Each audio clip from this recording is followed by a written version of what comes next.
Chapter 2 of the Acts of 2025 extended through June 30th, 2027, provide the ability for public bodies to meet in fully remote or hybrid manner. This law allows us to continue holding remote meetings remotely, as well as in person and or in mixed mode. This meeting is accessible in real time by Zoom, by phone, and as a live broadcast on Amherst Media Channel 9 and live stream. Please be advised that this meeting is being held in person and that the remote access option is provided as a courtesy only. In the event of technology issues with remote connection, the meeting will continue in person as scheduled as long as there is a quorum of the council in the room or available by technological means to continue the meeting. Given that we have a quorum of the council present, I'm calling the November 25th regular special town council meeting to order at 6:31. I'll call upon each councillor and ask them to unmute and then mute again. Pat DeAngelis. Anna Devlin Gothier. Present. Councillor Ette. Lynn Griesmer is present. Councillor Haneke. Present. Bob Hegner is not, he is absent tonight. Councillor Lord is present. Present, thank you. Pam Rooney. Here. Councillor Ryan. Present. Kathy Shane. Here. Andy Steinberg. Present. Jennifer Taub. Present. Councillor Walker. Here. Thank you. There's no chat room for this meeting. If you have technical issues, please make sure that you let Athena and me know, and please use the raised hand function. I'm making the following adjustments to the agenda as it was posted, and those are the following. On the consent agenda and later on, we will not be voting on the 2026 Town Council meetings calendar. And in addition to that, we will not be dealing with the acceptance of the public way, the Paley Village Place. And also, there are no minutes to approve. I think that takes care of it for the moment. With regard to announcements, we have 3 meetings in December 1st, 8th, and 15th. They all begin at 6:30. In addition to that, committees are working very hard to try to wrap up what they need to do for this year and prepare their carryover memos, which need to come to the council preferably by December 1st, but absolutely no later than December 8th. We're going to move now to general public comment. Anyone wishing to make general public comment who is in the town room, please make sure that you have signed up with Athena at this time. If you are in the audience, and I would like to point out that there's no one in the audience on Zoom. There may be people in the audience elsewhere. We will then proceed with public comment. Athena, how many people? 1. Thank you.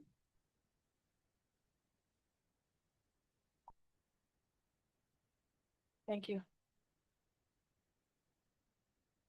Okay, public comments are on matters within the jurisdiction of the town council. Residents are welcome to express their views for up to 3 minutes. The council will not engage in a dialogue or comment on a matter raised during general public comment. Public comments are not reflective of the opinion of the town council. Vince O'Connor, would you please come forward, state your name and where you live? You have 3 minutes.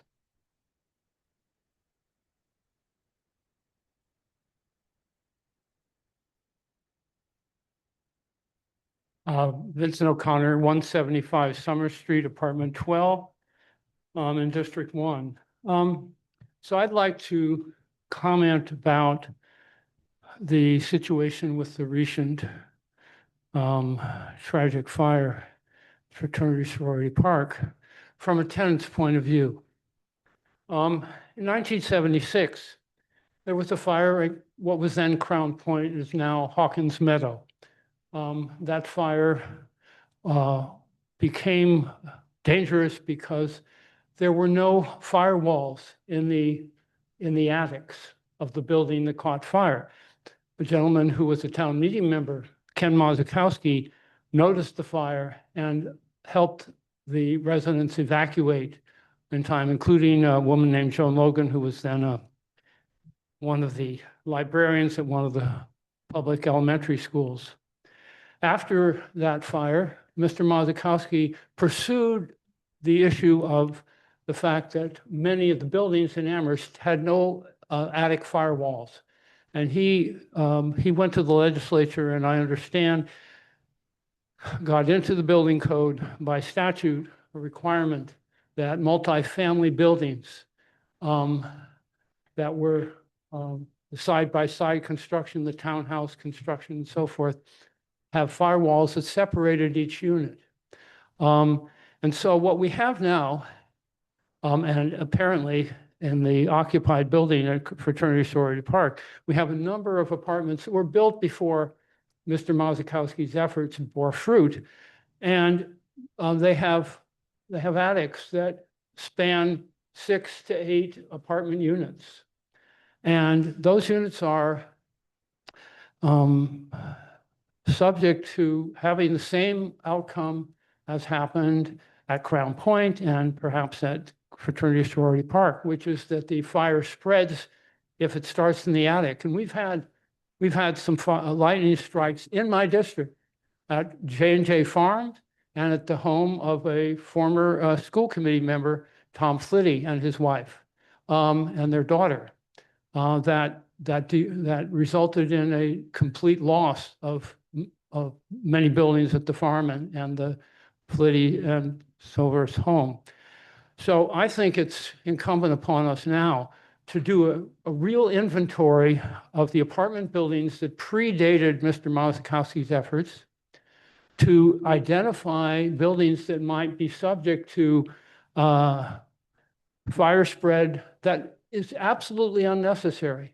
It just requires firewalls Vince, you in need the to attic. finish. Yeah, and so I would urge the council to have an inventory done of such buildings, to think about developing a fund that if the apartment buildings themselves didn't have the funds to put firewalls in their attics, that the town would provide money in return for those units, some units from those buildings be made affordable. One, you would improve Vince, fire safety. Vince, you and need to two, finish you up. would increase the amount of affordable housing. So I hope that the council will consider doing this and protecting tenants. Thank you for coming to us with your public comment tonight. That concludes public comment. We're going to move on to the consent agenda.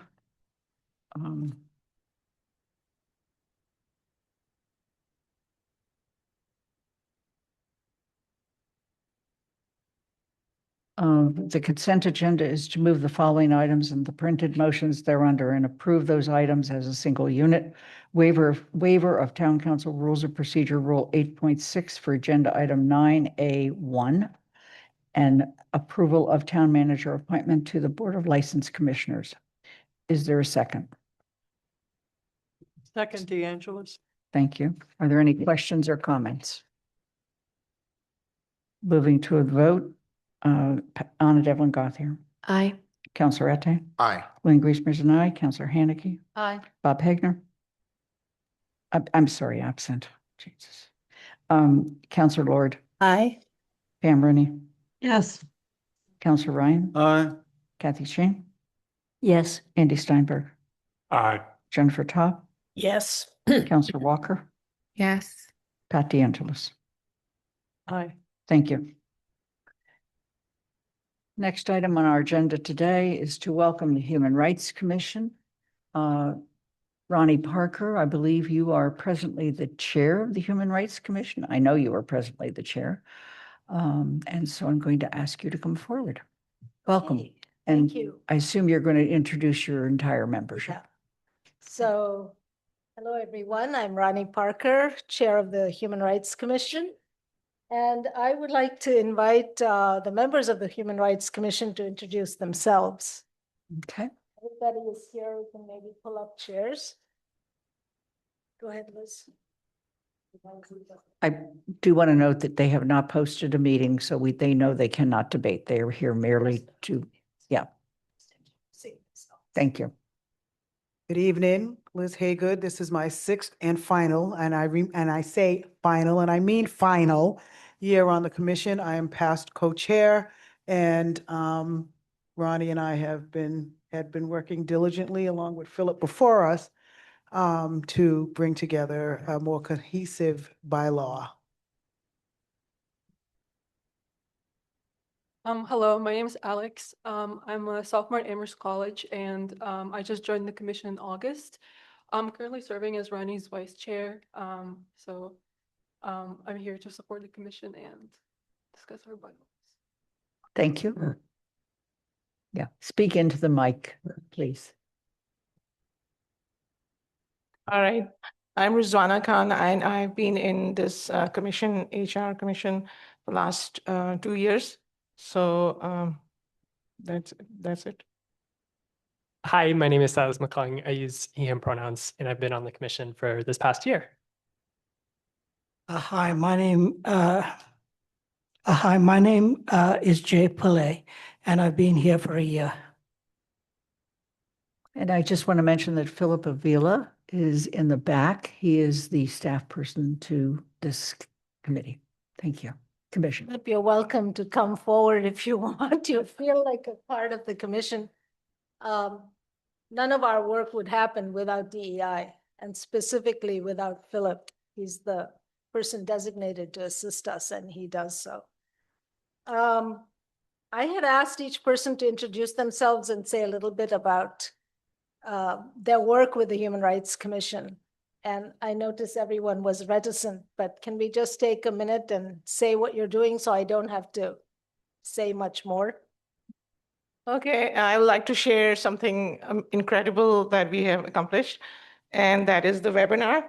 And we hold this webinar, it's all done, because the human rights work cannot happen quietly or behind closed doors. It has to be public, accessible, and grounded in community. When Deborah, that's our past chairperson, and we began to draft this script, and we focused on why the Human Rights Commission exists: to protect every resident's dignity, safety, and equal access to opportunity. And we kept returning to one truth: people in Amherst still face barriers. Some face discrimination, some don't know where to turn, some are afraid to speak up. Many simply don't realize that support exists. That is why we built this webinar the way we did, to educate, to empower, and to connect residents directly with the systems meant to serve them. This isn't symbolic work, it's necessary infrastructure for a just Amherst community. And it is critical that the town council understands this. Human rights protections cannot be treated as optional or occasional. When the council listens to our recommendations, supports our initiatives, and allocates the resources required, the entire town becomes stronger, safer, and more equitable. So tonight isn't just another program, it's a call to partnership and action. Thank you.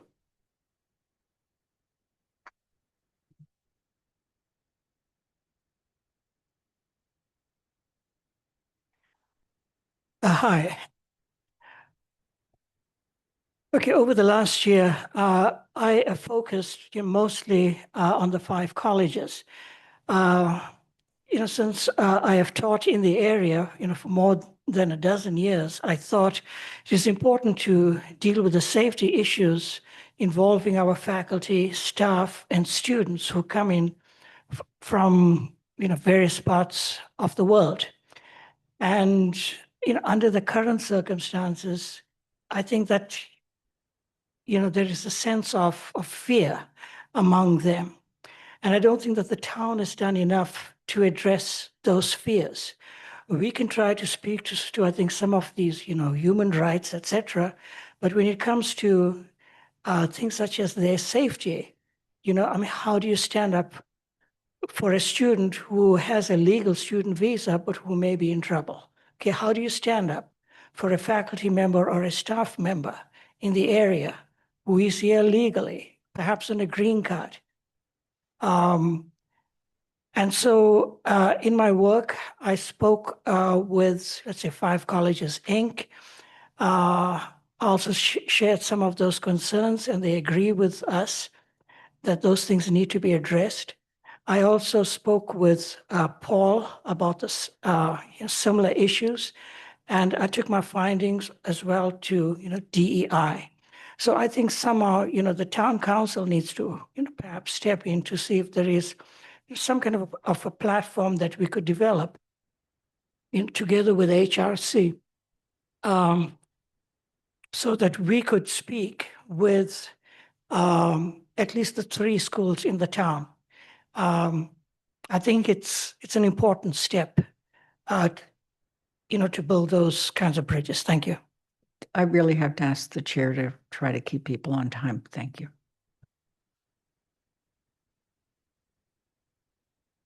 Hi, so I joined the Human Rights Commission because I really believe our community deserves a government that affirms human rights and fights to protect them. So over this past year, when so many of our neighbors have really felt great uncertainty about their rights and their future, I helped distribute, with thanks to the League of Women Voters for providing them, hundreds of Know Your Rights red cards to downtown businesses and local hospitals. And I think this is a really small step, but it's also a very important tool. And I also can't talk about human rights without talking about housing in a town where nearly 56% of households rent. I partnered with Allegra Clark from the Amherst Municipal Affordable Housing Trust to compile and share on the town's website resources on tenants' rights. However, I think the moments that stayed with me the most this past year have really been supporting the Commission's annual Youth Hero Awards and the town's first ever Global Village Festival, which really remind me that our community strength comes from its diversity, from the young people who are demonstrating acts of service and the many cultures that make Amherst what it is today. And so moving forward, I hope the Human Rights Commission can deepen our collaboration with the town council and the town manager. Thank you.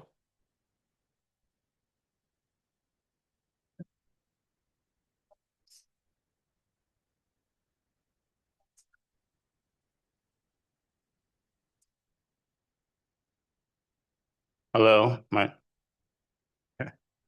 name is Milan Clark. I am new to the council as of this year. I haven't had an opportunity yet to get too involved in the work that we do. However, I had the opportunity and privilege of editing the video that we created.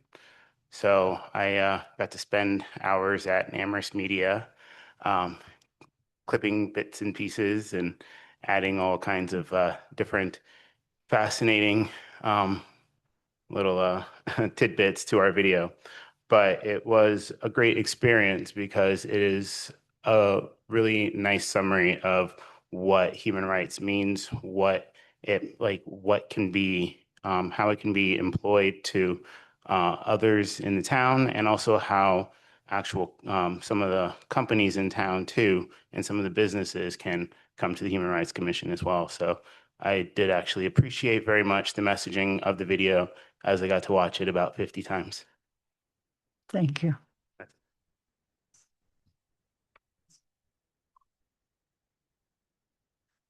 Hi, this is Liz again, and as I've said, I've been on the commission for the last 5 years. This is my 6th year. Thank you. I joined the commission in the height of all kinds of unrest across the country and even in our town. I wanted to be a voice for those who felt like they did not have a voice. Again, as my brother here said, or my son, whichever way you want to put it, my greatest joy is the Youth Hero Awards and strengthening our youth so that they have a voice. We've had some hiccups in our town. July 5th is one of them. And some of the work that the CSSJC and the CSWG before them have done is sometimes get swept under the rug or not necessarily taken seriously. And I want to make sure that those kinds of works, our kinds of works, our town's kinds of works continue to grow and flourish. We are a diverse community, and sometimes the people of this town don't know that. And I'm one of the people that would like to remind them of that every time there is an issue, so that we can continue to work together and strengthen our towns, our council, our schools, and making sure that everybody has human rights. One of my passions is, again, affordable housing. I think it's atrocious that our state does not have a gap, a cap on how much housing can go up, and that folks that are single don't get in trouble, work for the town, grew up in the town, live in the town, do community service in the town, can't afford to live in the town. I think that's wrong. So I think that's all I'm going to say for now, and I'm going to turn it back over to our chair so we can continue with our discussion on our upcoming bylaw changes. So I don't have a lot to say. I hope you've read the report. You see that we've been out and about doing a lot of stuff. There's one thing that wasn't mentioned that I do want to mention, and that is the work on coalition building that we've been doing. We called together a number of organizations working with immigrants in and around this area. And the result of that, I won't go into all the details, is that people were concerned about what they could do to help. And this was the constant question that was coming up. And so we, in collaboration with several other organizations, LUCE, ACLU Massachusetts, Pioneer Valley Workers Association, the UU Society, Peace Development Fund, League of Women Voters, Jewish Activists for Immigration Justice, all came together and did bits and pieces of the work to hold a workshop that was led by LUCE. 125 people came. I think we stopped counting at that number. The demand for information, not only to feel safe, but for most of Amherst residents who are white and not a threat, really, to feel that they want to help and to do something is really has been quite compelling to me and very moving. And it was good to have legal, clear advice about what one should and should not do if you want to help. Often you think you're helping and you're really hurting the person. So that was one of the big things we did, and I look forward to seeing what will happen with it in the future. Because we didn't do this. It was done by all these other organizations. Everyone took a piece. Peace Development Fund registered the people online. Jewish activists came and signed them in when they came. The Unitarian Society gave their space. There was no money exchanged. It was just all of us committed doing what parts we could do. So it was very powerful. Anyway, that's all I want to say on that. And we can move right, unless there are questions about our report, we can move right to the bylaws. Okay. Yeah, so I want to thank the town manager for pulling together this memo that makes everything very concise and has pulled together some of the discussions we've had with KP Law as well. And in the current stage, we have no objection to any of it except one piece, which is on page 5. If you look at the part that says procedures, all the changes are agreeable to us. Many were made by KP Law. There's a part here that says we shall select from its members a chair, vice chair, and clerk. I would just like to add a chair, vice chair, or co-chairs, and a clerk. So I am chair only because we couldn't find another co-chair, but it is a lot of work, and I'd like to leave the option to have co-chairs in the future. But beyond that, it looks fine to me. So if you have any questions, we can answer them. Did you want to add anything? Okay. The floor is open for questions. The only reason why I pulled up the chair next to her is because I was co-chair at the time we adopted this, and I wasn't part of all the meetings that we had. Got it. And actually, to give you a sense of timing, Philip was a co-chair when this work started. Right.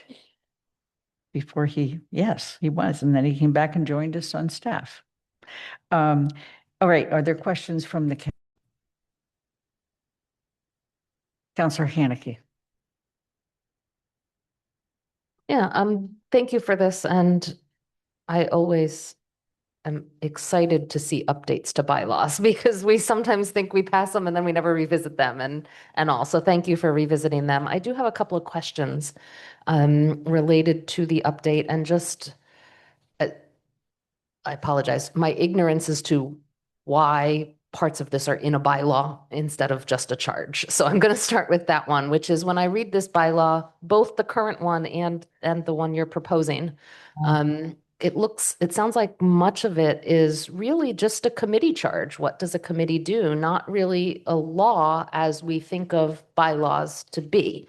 And so could you talk, one question is, can you explain to me why the language of essentially a committee charge should be in the bylaw instead of just a committee charge, which I will say is a lot easier to amend if things get amended there than in a bylaw. And then the other question I had relates to one thing that appears to be removed from the bylaw that to me is the heart of a law.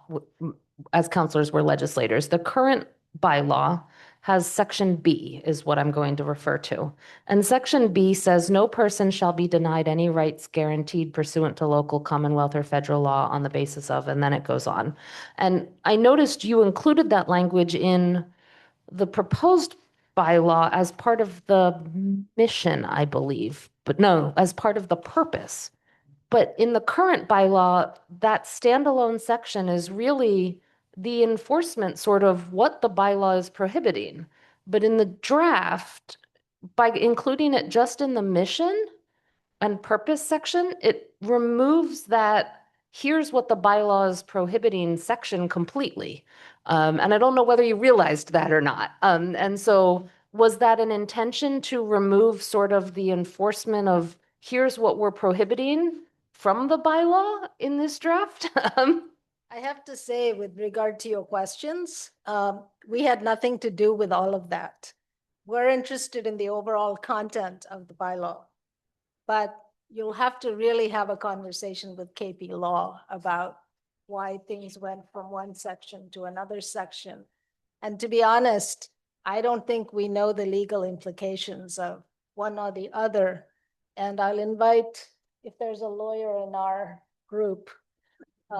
Yeah, so our conversations with KP Law, and Liz was there also, really we're focused on what the thing said and not on which part of the bylaw it was. And certainly we don't claim to know the meanings of having it in one place versus another. So I would say when it goes to wherever it's going next, as I think the town manager recommended here, that you should meet with the town attorney. And I think you will get an answer for that. The only thing I would ask about that is that when you do have those discussions, to invite us or let us know so that it can happen smoothly and one time and we don't have more back and forths. Okay. I am going to make a motion, but so why don't I go ahead and do that? And that is to refer the proposed Human Rights Commission bylaw to the Governance Organization and Legislation Committee with a report to the Town Council by, Anna? An update.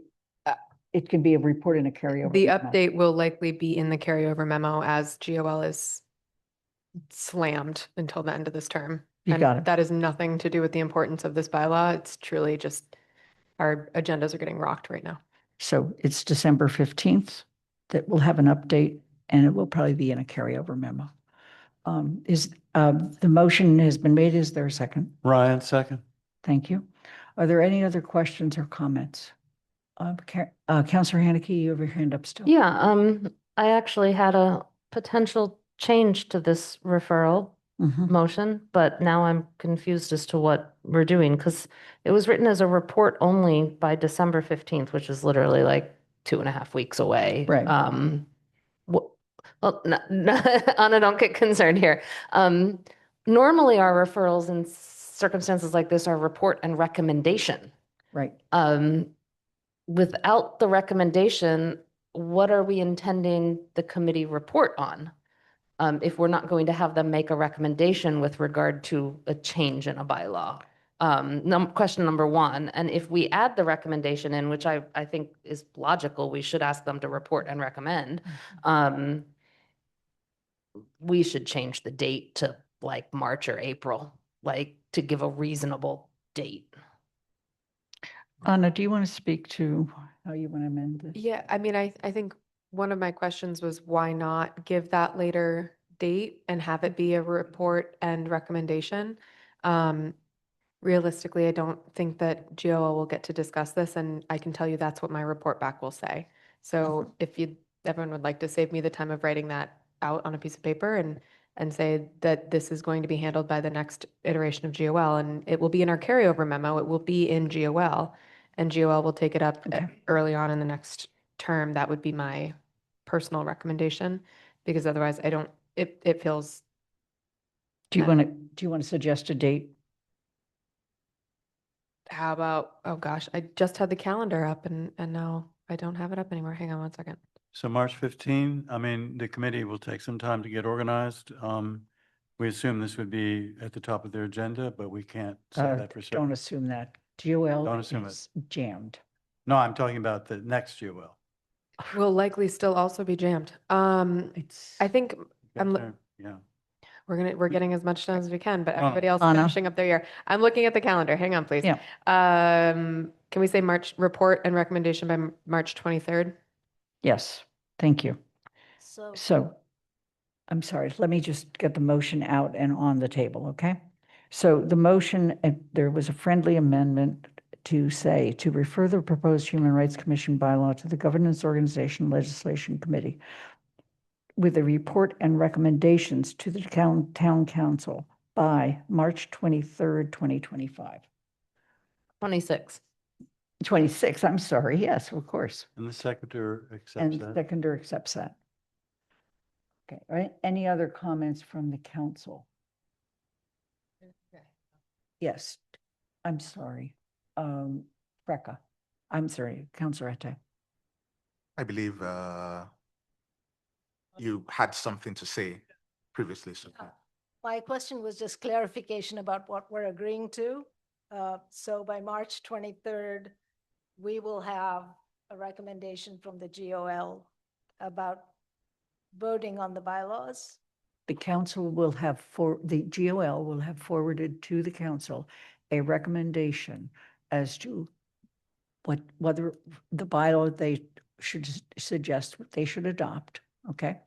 And at that time, the council will take it up. It will take 2 readings because it is a bylaw, so it'll have a first and second reading.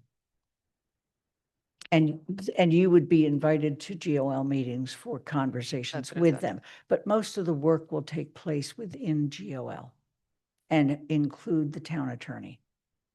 So by the 23rd, it will come to the town council, but will not necessarily be voted on, possibly for another period of time. Is that correct? Usually when it comes to the council, if it is in fact ready by the 23rd, they can also say they want an extension. I want to be honest about that. So when it comes to the council, usually we try to put it on an agenda as fast as we can and then do a first and second reading. It's at the second reading that there's a vote. Okay, thank you. Are there questions? I don't have a question, I just have a concern. And I understand that everybody's slammed and there's so much work that everybody has to do. But this is something that we've been working on for over a year. So with all due respect, I would really like something to happen before I leave in June because this is, I'd like for us to be going forward to have clarity on our charge. So Councilor Ette, you had your hand up. Yeah, this was a question for the commission. I was wondering if there was any discussion about what human rights are. Because what I see here is human rights are rights people have as human beings, which is less of a definition and more of a description. And I was wondering if this is if there were any concerns expressed or if there was any conversation about this particular section. Actually, there was a lot of conversation because 3 years ago, basically, it was described as gender rights. And we all felt that that was a different thing from human rights. And so we searched and found text in UN documents. But really what we ended up is with what KP Law came up with, which we found to be pretty good, but they came up with it based on their knowledge of other human rights commissions in other towns in Massachusetts. And we found it also to be quite comprehensive and acceptable. So we took what they had. Okay. Kathy Shane? Thank you all for coming and for the passion which you brought to all of us. I have questions that I don't need answered now, but it would be great, I think, in a short memo if you gave them to GOL. I'm not sure which of the changes you're looking for are the critical ones. And what Mandy asked about the current bylaw, where is it insufficient? So where is there a piece that just needs to be added to the bylaw? And then I would say the same thing with the charge. Where is there part of the charge that is either not clear or doesn't go far enough? Because I think the more you could indicate, so to the extent there's editing, of words, that people don't miss what the intent was, where you had specific concerns because something was missing that you felt in the bylaw that you needed so you could take action, or something that was missing or not worded well in your charge. I was just not sure where those changes. I can find the word differences, but I don't know which are critical. Then the last one is I did look up our bylaw to see your role. We put on the books a wage theft bylaw and a responsible employer bylaw that works off of enforcement of the wage and benefit laws of the state, where complaints can come. And right now, the Human Rights Commission doesn't have an explicit role in that, although the Human Rights Director does. So I didn't know whether you would at least want to know, because the way it works is you wait for the Attorney General to find wrongdoing, but a complaint can come to the town and then can be referred up and be acted on. So you might just want to look at those and see that. And then my final question is, and again, I don't need answers tonight, just to be thinking about it, is to some level, some of the things that you oversee are often concerns that CSSJC has, the Committee on Social Justice. And so where you see working together, where you see an overlap, where just some thoughts on that would be useful. Are you just parallel committees, or are you overlapping committees in some way? One thing I would say very clearly about the difference between us and CSSJC, I think they were totally different. We are both groups that are concerned with social justice, but we're not interested in the operations of the social safety networks that the town has provided. So we're not interested in what CRESS is doing, not interested, but our mission is really about ensuring that residents of Amherst or people in Amherst can be assured that their human rights will be respected. And that's a broad range of rights, which we tried to define in this bylaw, so people understand that. Yeah, I think we're quite different, except at the very highest level where we're all talking about social justice and, individual dignity and things of that sort. Thank you. Pat DeAngelis.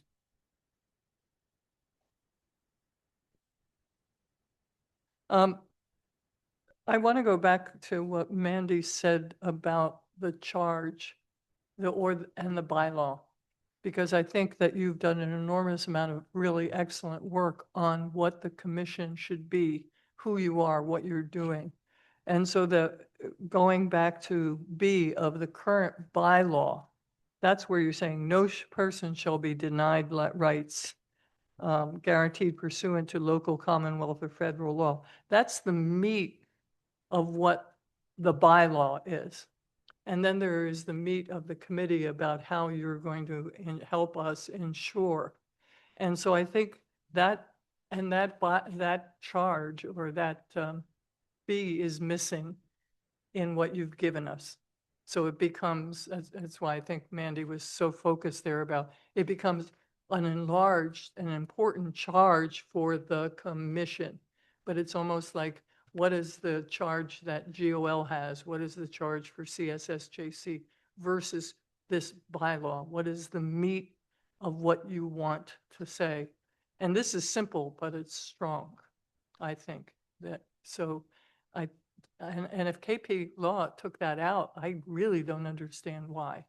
So that's a question we can ask in GOL. He took out all kinds of strange things, but this is why I referred to Paul's note, because some of that has come back in and it's a little bit better now, so that it looks okay, actually.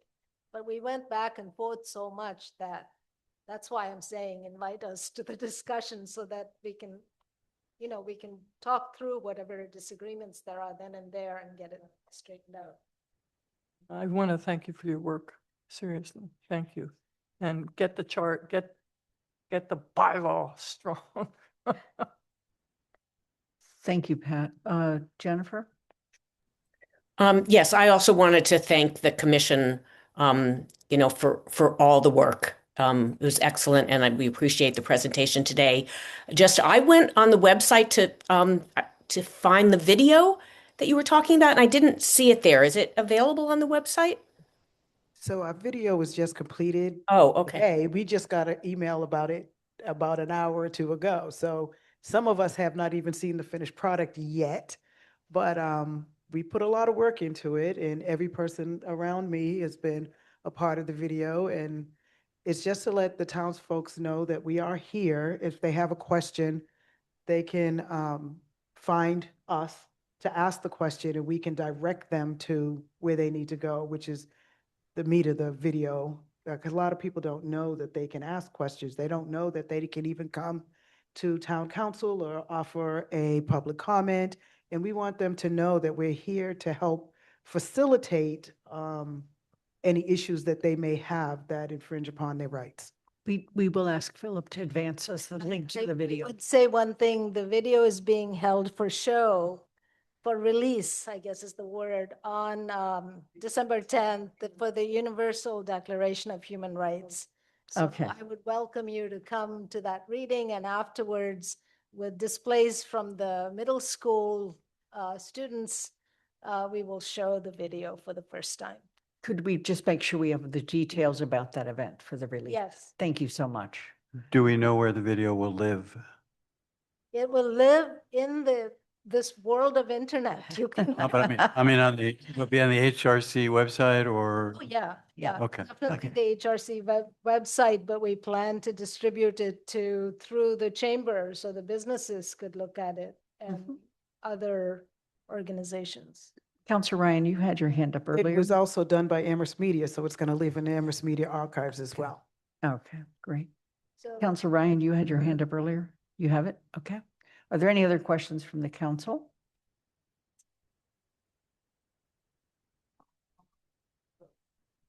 He said a few things about it. yeah, so you'll And have the it. It's 50 just- times he watched it.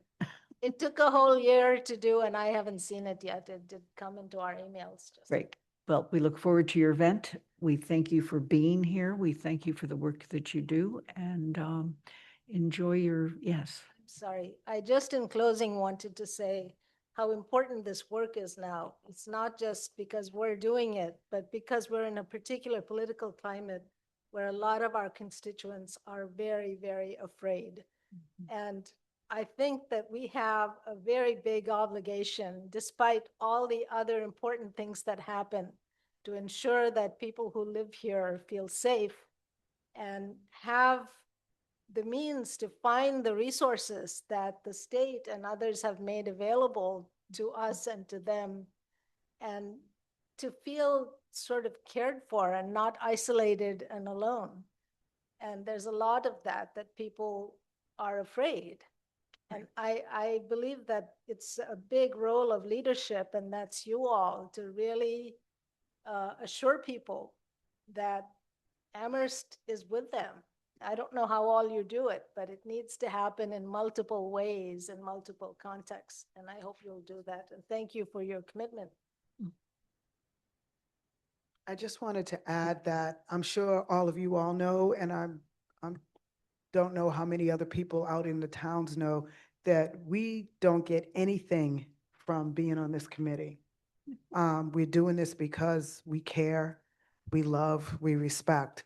And so for all of us to be doing this work, especially my girl here who's a college student full-time, to take her time out to be here, to be vice chair and to want to do this work, I think is remarkable. And I appreciate of all the people that I've had to work with, had the pleasure to work with and been blessed to work with over the years.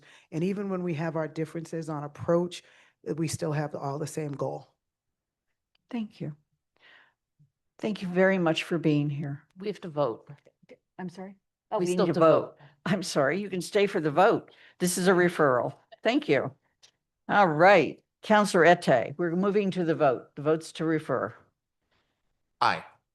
Lynn Griesmer's an aye. Counselor Haneke. Aye. Bob Heg, absent. Counselor Lord. Aye. Pam Rooney. Yes. Counselor Ryan. Aye. Kathy Shane. Yes. Andy Steinberg. Aye. Jennifer Taub. Yes. Counselor Walker. Yes. Pat DeAngelis. Aye. Anna Devlin Gothier. Aye. It's unanimous and with one absent. Thank you so much. Thank you. Thanks. Paul, do we know whether or not Chief Ting will be able to join us now, or shall we move on to the rest of our agenda? He's logging in now. Okay, great. Thank you.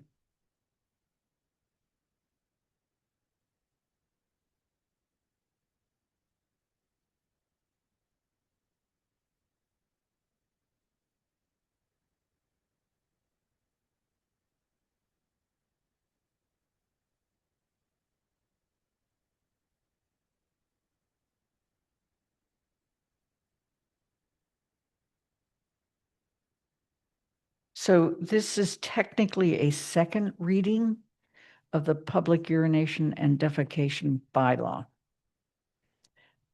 The motion to adopt the bylaw as it is in the packet was never made because that would have been the first reading. Since then, we have received an amendment to that, and I believe it's actually a substitution to that. And so, Athena, does it defy the issue of first and second reading if we don't go to the original motion? I think the appropriate process would be to put the original motion on the floor and That is right. and then amendment would be offered. Yeah, I'm sitting there going, this is a second reading. It has to be a second reading of the original motion. Thank you. Okay, so I'm going to read the motion, seek a second, and then we'll take amendments. To adopt public urination and defecation bylaw as shown on page 13 of the motion sheet. Is there a second? Ryan, second. Thank you. And now we're going to move to amendments.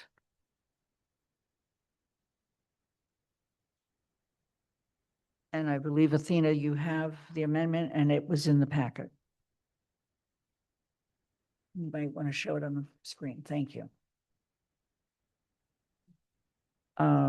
Am I calling on Pat? Okay, Councilor Not sure who's Haneke. doing it. Did this together. Yeah. Move to amend the motion by substituting the following language for the original motion. Public urination and defecation, general bylaw. Penalties for violating the public urination and defecation bylaw, criminal enforcement, $300 fine, non-criminal disposition for first violation, warning notice and mandatory 5 hours community service, enforcement by police officers. Non-criminal disposition for second violation, $100 penalty, enforcement by police officers. Non-criminal disposition for third and subsequent violations, $300 penalty, enforcement by police officers. A, prohibitions and exceptions. It shall be unlawful for any person to urinate or defecate in or in view of a public place other than one set aside and designated for that particular purpose. Persons who violate this bylaw due to verified medical conditions shall be exempt from the enforcement provisions of this bylaw. B, public place defined. Any place where the conduct may reasonably be expected to be viewed or could be viewed by others is a public place. Such areas shall include, but not be limited to, any street, alley, sidewalk, parking lot, park, playground, schoolyard, cemetery, floor of any building, except in such place that has been designated a restroom. Okay. Is there a second to the amendment? Second, DeAngelis. Thank you. Point of order, Yes. just a very small point, but I believe you want enforcement by police officers inserted in the text, assuming that's the text we're talking about. So right now. What I read. That is what she read. It is So what I read. Yes. if the clerk could just insert that under the first non-criminal disposition for first violation. Thank you very much. I thank you. Okay. Welcome, Chief. Thank you. It's always nice to see you. Appreciate it. Likewise. We have before us the original bylaw. Well, we have before us the bylaw that KP Law recommended. And that came to the council for first reading last week. The council, various councilors expressed concern. They felt that the initial bylaw had more strength to it. Two councilors, namely Councilor Haneke and DeAngelis, have taken this and proposed an amendment, which you just heard and is on the screen. That motion for an amendment has been made and seconded. I guess we would like to hear from you as the chief of the force that has to enforce this and provide us with any insight into the amendment or the original. So this was introduced really as a means to find a lesser type of enforcement for a quality of life issue that we commonly see in the town of Amherst. We receive plenty of complaints from residents, and the majority of our instances come from neighborhood parties, and certainly from the center of town. Our officers will encounter folks coming to and from the bars and using the sidewalks or bushes in public view to urinate. So really, this was just a provision because over the years, it was decided that the only options for our officers were either a warning or a criminal enforcement action. This kind of closes that gap to give officers an option of a lesser intent. So really, that's what it's born out of, just to alleviate a quality of life issue, to control that. In terms of how it's meted out, the criminal enforcement list says a $300 fine. I personally find that to be acceptable, simply because we have other quality of life town bylaws that kind of pertain in a similar way. We have open container bylaw, we have a keg bylaw, nuisance house bylaw, and across the board, the fine for that is $300. I'm not opposed to necessarily a tiered response. It's just kind of difficult to be able to manage. And honestly, the instances of using this wouldn't be that prevalent. It just it's an additional tool for our officers. In regards to the language that's being proposed, in comparison to what KP Law proposed, I don't really have any objections for either. I think it covers what I'm looking for.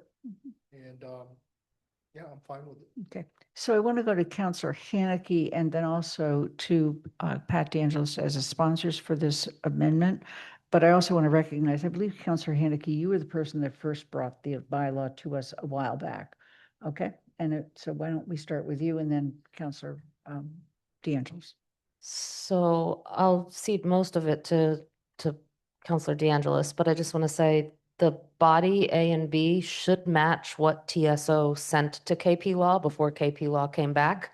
That's what I tried to do. And the data block with the tiered violation options was drafted and taken from some other section of our general bylaws and then added with the mandatory community service. But that was at the request of Pat, so she can talk more about that.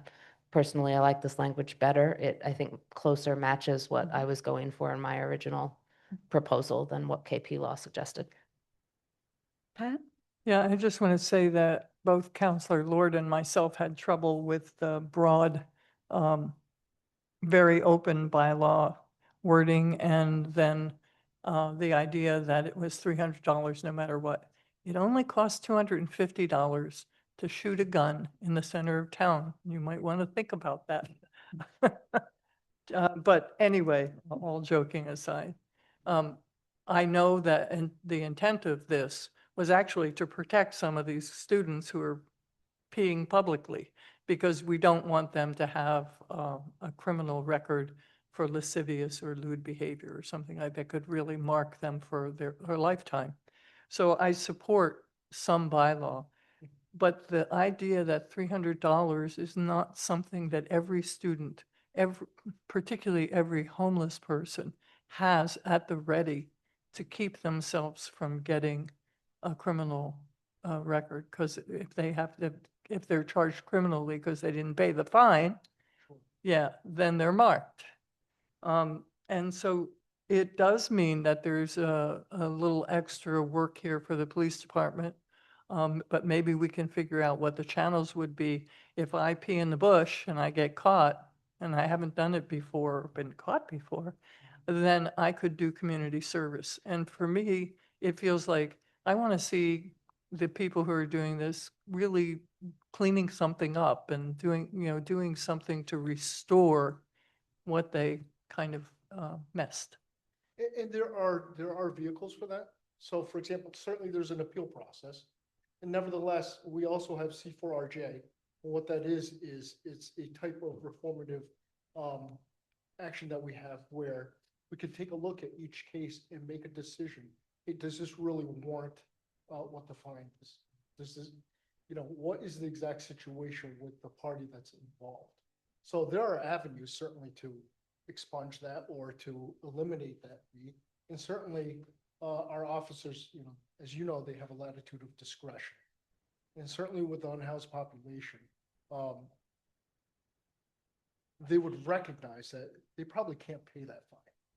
And certainly I don't think the courts would hold it towards them as well, understanding that they can't pay that fine. So that's not really the spirit of what I'm looking for in terms of quality of life issue. Certainly in every circumstance that an officer encounters, they have to take all of these into consideration. Who the person is that's committing the act, what is the circumstance, and why are they doing what they're doing? And certainly we have a lot of checks and balances within our police department. I know there was a concern. I've heard in the past that there's a concern if there's a rogue officer, for example, a rogue officer that's going after people. So the way it works in our police department, every fine, every report goes through a checks and balances. So it has to be submitted through a shift supervisor. The shift supervisor needs to approve that. That kicks up to a lieutenant. From there, it kicks up to the detective bureau and ultimately through the command staff. So there's several layers before any type of fine of that magnitude and any type of report that has to go to court gets processed through. So what I'm trying to allude is it will definitely be caught at some point through those checks and balances that this is not applicable if somebody issued a $300 violation towards somebody who's unhoused and can't afford it. Not every student can afford it either. This is true. And so to me, are you opposed to having this intermediary step before there is any fine? I'm not opposed to it. I just don't prefer it.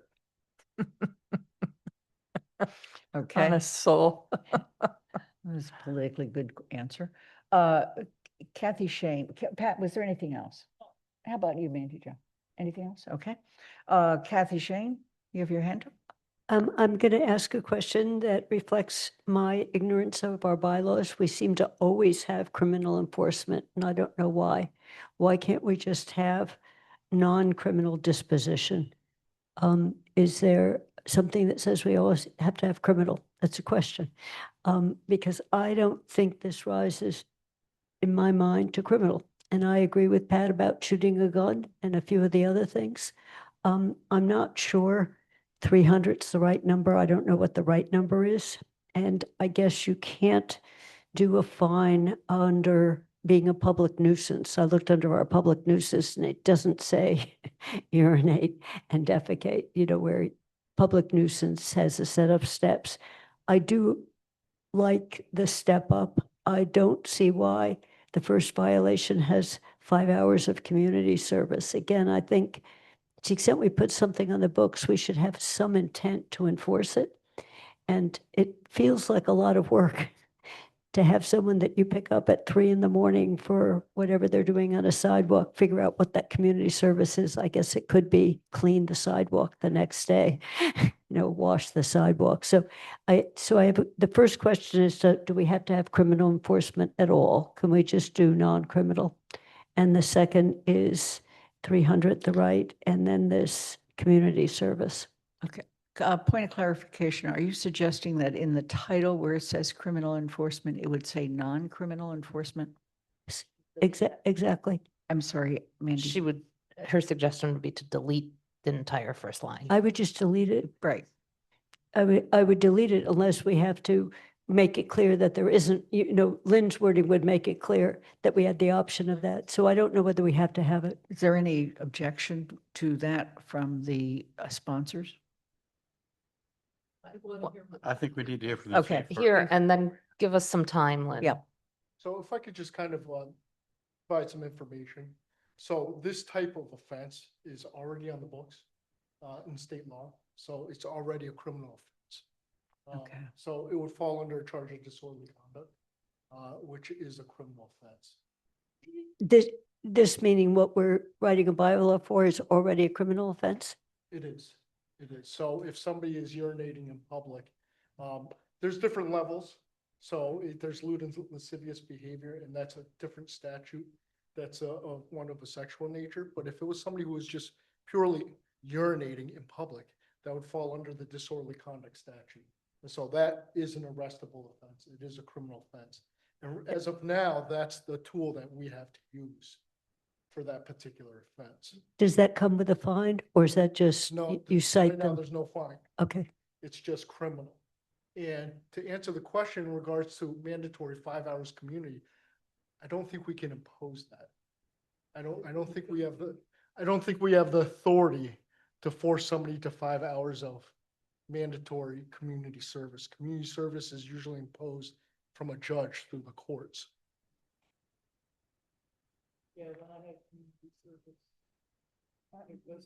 Your microphone, please. Microphone. I was just saying, when I was, one of the times I was arrested, and I chose community service.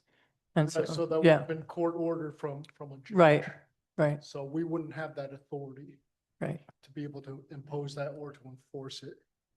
Okay. Andy, your hand is up next. Yes, I guess I'm concerned about this tiered approach that's being recommended in the motion, to amend. My experience in working with is when I was a select board member and I was an active member on the campus and community coalition regarding alcohol problems. Their students look at these fines, for the most part, those who are going to be partiers and are going to be out engaged in the kind of activity that usually leads to this, which is somebody who regularly goes to bars or is involved in parties where there's a fair amount of expense in drinking, that a fine, even an open container bylaw, can sometimes be just a cost of having fun. And it doesn't really serve a purpose to do less, because you want to make it strong enough that at least it rings a bell. and it gets people seriously thinking about it. I think that the other problem that exists is that somebody has to be seen by an officer in order to be given a citation even. The chances of that happening once are questionable. The chances of there being that same individual being seen a second or third time is almost non-existent. And it's just a practical matter that you're talking about the same individual happened to being in the circumstance of being seen by an officer engaged in that activity. Frequently, that does not happen. We're trying to get a message out to the community, to the student community that is engaged in this kind of behavior. And if you don't have enough of a penalty involved, I don't think it's going to discourage behavior.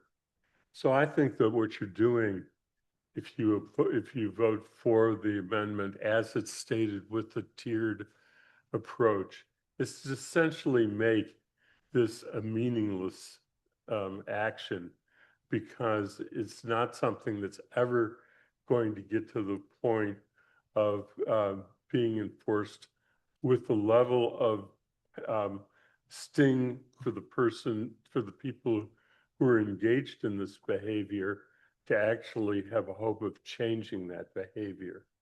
I think that a well-meaning, intended tiered approach is really making this a meaningless bylaw. Thank you. Anna? I spoke in opposition to the version that was before us at our last meeting, and had to bite my tongue when this was at GOL from speaking strongly in opposition to it, because the way that that one sentence bylaw was drafted was, I couldn't have supported it even with the good intention behind it. I want to thank Pat and Mandy for taking on a redrafting that includes what Mandy had worked on originally. I will support this version of the bylaw. I appreciate this conversation has been really interesting. I appreciated the inclusion of community service and the intent behind it. But it sounds like that's not something that we are able to utilize as an enforcement measure. I am curious about how we might go about changing that rule in the future. If there is kind of who's holding that string and how we might pull at it a little bit. Because I do think that there are benefits to trying to find consequences that are a bit more restorative versus simply monetary fines. And I know that there are a million other questions that would go along with that in terms of how it would work, but that is a question for another time. I do want to note with this, officers still have the discretion to give only a verbal warning, and I imagine that will happen often. If we cannot impose community service, I would support simply removing that from the first violation. And if it's possible to maintain the tiered system, I'd like to do that. I'm curious, Chief Ting, if you feel that the logistics of a tiered system would discourage its use, or if it's processed the same way and it wouldn't necessarily change anything, whether in terms of time and effort to impose it, whether it's the first, second, or third violation. So that's question one. I disagree with Andy that a tiered approach would be a meaningless action. And even if it is, I don't see a problem with that. If someone gets their first warning, their first violation, they get their written notice, and they don't do it again, great. Then we've solved that, right? So I don't see an issue if folks are not coming back for a second and third time. But I would love to hear from Chief Ting whether or not that would be a nuisance to you all in a way that would likely discourage its use. So I think the question that would be raised from our officers is, why would this be a tiered offense and all the other quality of life town bylaws are not? So something such as an open container or a keg violation or a nuisance bylaw. Across the board, it's been $300, and it's really meant as a measure or tools to try and control quality of life issues. So the question would probably be, well, why is this one Can I ask a follow-up? tiered in such a way? Sure. what would you think if I said, okay, well, maybe we should shift all of them to be a tiered system like this? And that would certainly be within your purview. I mean, that's not what I'm asking though. I'm curious, like, is that if they all, I understand that one being separate from the rest is not, like, synchrony would be ideal here. But if we were to try to change the system of how we impose fines to try to make it a bit more graduated instead of just a single blunt instrument, but try to have that tiered approach. I'm curious your thoughts on that generally. I think in general, it'd be sending a message that the quality of life issues in town are not as important anymore. Thank you. Councillor Lord. Thank you. This local law to address the issue regarding a state law with harsh and permanent consequences, I have been vocally opposed to this bylaw and the potential of more criminalization. And my inclination was, well, let's take it to the state to repeal this law as opposed to adding another restriction. My biggest concern has been the harm that it could potentially cause populations other than the intended, like the unhoused or homeless, or certain people with medical issues and other issues, especially while we don't have public restrooms available. But having thought about it, I realized greater harm could be experienced in not having that state law. A heartbreaking and devastating fact is that sexual predators are far too present and have protections at the highest level of our government. Even locally, one of my children's elementary teachers and high school teachers have been arrested for child pornography, and currently a college professor is under investigation. So to protect our children, our elders, our people with disabilities, our immigrants, our and people who are incarcerated and each other, I'm going to vote in support of this bylaw. Because unfortunately, I believe that the predators would use the repeal of the state public urination law as a way to cause harm. So I want to thank you, Mandy Jo and Chief Ting, for creating this bylaw as a way to address the public urination issue without the larger criminal arresting consequences that the state law carries. I do believe in the tiered approach. And I do want, for the future, thank you, Anna, for bringing up the restorative lens as a way that we could have an impact and maybe expand learning and being in community in different ways. I'm wondering if the other quality of life bylaws also have a criminal thing. Like, because to me, that makes it a little different. It's the noise bylaw, here's your $300 thing, but there's not also the state law that would criminalize it. So to me, this feels like all quality of life is important, but this has a different intention behind it and impact. But and I also understand, Chief Ting, when you said it's the judge that can do the community service. So I do hope in the future, maybe, I don't know, work with judges, find ways to do different levels of, but I do support the tiered. I'm sorry, it's more work.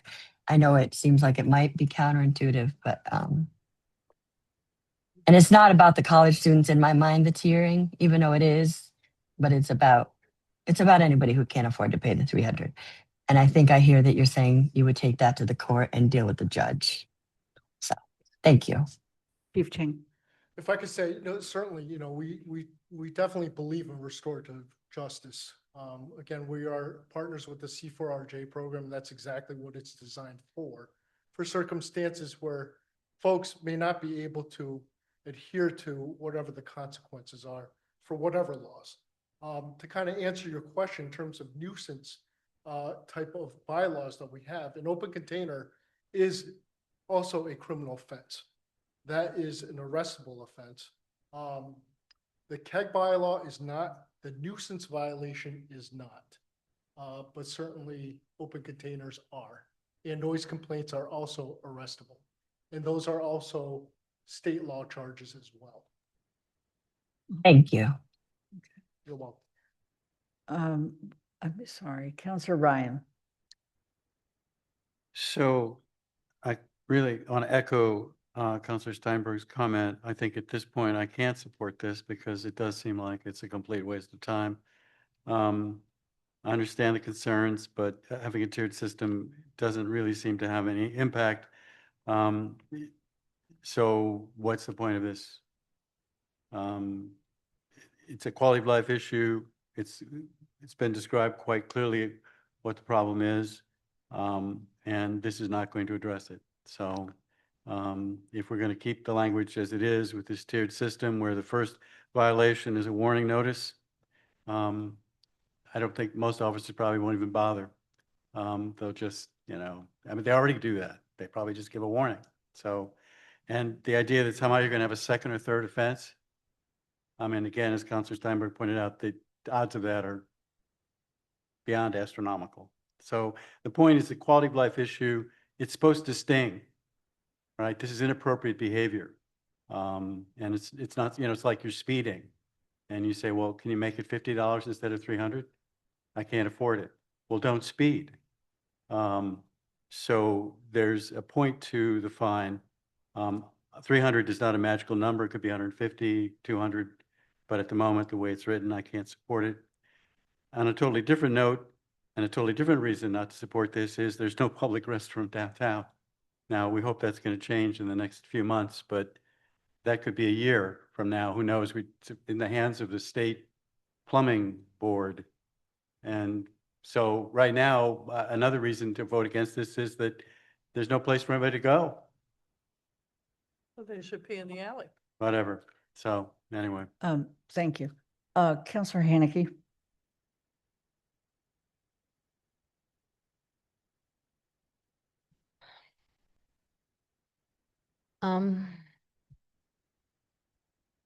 Our bylaw does have, our general bylaws right now do have some items that do not have criminal disposition and only have non-criminal disposition. Many of them are not quality of life issues. They are more related to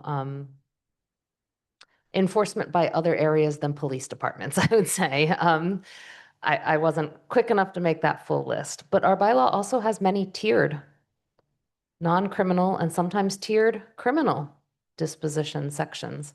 The items that are tiered from my list are styrofoam, plastic bag ban, so the ban on styrofoam use in town, the plastic bag ban in town, street numbering, if you don't have your house numbered properly, is a tiered offense.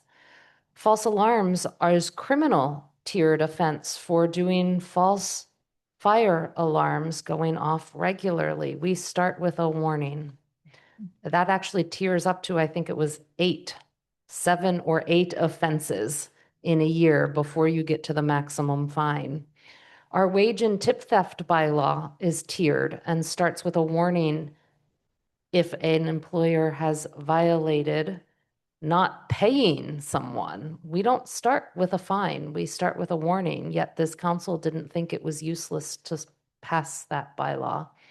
Stormwater management and illicit discharge and detection. If our older counselors remember, the ones that have served long enough, the IDDE one, they all start with warnings. Even if you're discharging poison into our waterways, it starts with a warning. That doesn't make that bylaw any more useless, as from what I'm hearing that this one would make if we started with a warning. It's always possible for an officer to give a warning, I guess, that doesn't necessarily then show up as a warning if they look it up. I don't know how it's tracked, so I could be completely wrong, Chief Ting, on that. But if we tier it here, we are formalizing the system and saying, hey, this isn't right, and you are going to get a fine next time. And the bylaw says you will. And I think back to not just my own college days, but my interactions when I've been stopped by police officers for speeding and other things. Just the fact that I had to talk to a police officer, and my dad was a cop, so I wasn't like unused to talking to police officers. In and of itself was a very big, hey, this is a big warning. You don't need a fine to be told this is behavior that is unacceptable. A warning can be sufficient. So to hear people say the only way anyone will change their behavior is by a monetary fine, I don't think actually goes with what our town operates under. I have, in 7 years on this council, heard our police officers many times say, we try not to fine people because we want them to correct the behavior. If the only way is a fine, maybe that is the way to do it. But we hear a lot about noise complaints on weekends where we've instituted other systems where the warning is the correction. I don't understand why the warning here is so much of a problem. I support the warning. I'd like to move this along, but in doing so, I want to ask one clarification and then make two suggestions for the people that have proposed this. Is a warning notice a written notice? No, it's not. Okay. So therefore, it does not go on the record. Does not. Okay. So then I want to make 3 changes. If I could clarify one thing. So we have a really strong collaboration with the university, with their dean of students. So when there's an infraction. Can you speak closer to the mic? Oh, my apologies. So we have a very strong collaboration with the university and their dean of students. When there's some type of enforcement action, we will report that to their dean of students.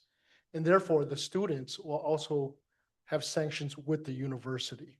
And in many instances, students are a lot more afraid of that than being arrested and having to face court because their academic career is in jeopardy to an extent. And so if we issue a verbal warning, nothing happens. If there's a fine associated with it or an arrest, then that does get reported. That's the current system in place. So the 3 changes that I would like to suggest is that we strike the word criminal enforcement $300 fine.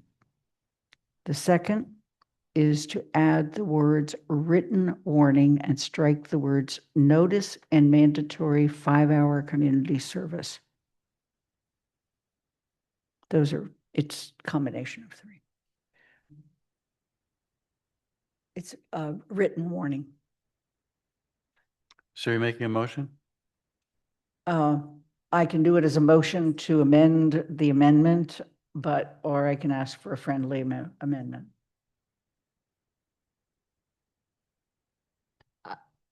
Can I ask for clarification? Sure. On the written warning? A warning where there's, Lynn asked about warning notices and whether they're written or recorded anywhere, and you said they are not, and therefore the university doesn't know. Is that when there's no allowance in the bylaw for a warning notice, or is that when there is allowance for the bylaw? So if this bylaw said warning notice and mandatory 5 hours of community service, say, would that then create the notice on its own to the university because that is literally the fine for the first violation? Probably not. Simply because, let me explain. Well, first of all, the 5-hour mandatory community service, we couldn't do that. In terms of a written warning, I don't think officers would do it. If they have to issue a written warning, they just wouldn't do it. We used to do that with noise complaints and with, it creates far too much paperwork that goes nowhere. Because there's no sanctions with the university. So it wouldn't go anywhere. Can I say that my son got a written warning for speeding and it did the trick. Right. So that's And mandated it's by the on the state. record, and thank you. And that one's a little bit different simply because the state used to track those, and three written warnings, there were consequences. But that was too difficult for the state to enforce and mandate, so they got rid of that. So the written warnings are purely for documentation purposes only at this point. What I was trying to create was, if we're going to have a 3-tiered approach, the first tier has to be on the record. And if it's not on the record, you never know if you get to the second tier. Correct. So that was my goal. So how do you create a first tier on the record if you don't want that first tier to come with a financial penalty? So we could, I mean, potentially, we could come up with a written document. I just don't believe it will be utilized, simply because we've gone away from other types. For example, noise complaints. You used to be able to issue a written warning. There are no consequences with it. There's nothing. It didn't really do anything. So the department had gone away from that. And this would be a similar situation. Now, we could document it through our CAD system, our computer aided dispatch. It just creates a little bit more work. And you're saying police would tend not to do that. Correct. If it had a $50 fine with it, would they do it? Probably not. I'm sorry. Unless they- And again, and that's why I Yeah, posed yeah. that question to Yeah. Counselor Gauthier, is that, something like that, the question would be, well, why is this one different? Right. I hear you. Okay. Well, definitely I want to remove the criminal enforcement $300 fine. I also want to remove the and mandatory 5-hour community service since we can't enforce it. But I'm now stuck, so. Lynn, can I Count- ask you a question? Yeah. Why do you want to get rid of criminal enforcement? There is a non-criminal enforcement. So why do Then you? why have the criminal enforcement? Why even have that sentence if it's all non-criminal? No, it isn't. So there's an option for the police officers depending on I the see. tier that Okay. it was. Fine, then leave it. Now that I understand that, they can have the direct criminal enforcement, fine. But there's no sense putting the mandatory 5-hour community service since we can't enforce it. Okay. All right, Anna, you have your hand up. Going way back a little bit, George, I'd be inclined to agree with you about the lack of a bathroom downtown if this were not already a state law that can be violated with immense repercussion comparatively. I think it's an important thing to note, and I think that it's a good reminder that that needs to be a priority, but this already exists, right? This is already something that folks can get in trouble for. And so in my mind, we're lessening the potential negative impacts of that until we have that bathroom downtown. I want to note first that there's plenty of research out there in the world that folks could go look up, which shows that it's not that what prevents people from committing a crime is the certainty of being caught, not the fear of being punished or the severity of the punishment. So this is really, once again, making sure that if someone is caught, we have a mechanism other than those harsh state consequences. I'm a little concerned that it feels like there's a certain dollar amount where our officers would feel inclined to follow through on a policy. That's concerning to me, frankly. I think that the fact that we can put a price tag on when it's worth it to write a citation means we're doing something wrong. So that's the conversation I'd rather have, as to how is it that we can make sure that we're not creating pulling a dollar amount out of nowhere. I know it's consistent, 300 would be consistent with our other bylaws, but that is kind of a random amount that might actually, some of the research is showing that harsher fines actually, because they can lead to missed payments, can lead to more breaking of the law because folks then miss the payments of it, right? I'm rambling a little, but I am more concerned at this point about what seems to be the threshold for when it's worth it to write a citation. I like the idea of having a written warning in there and having it logged in the system so that we can have a second violation that's noted in that way. I do have questions on how that would work. I guess what I would say in regards to that is just from my own personal experience and what I've seen from our officers.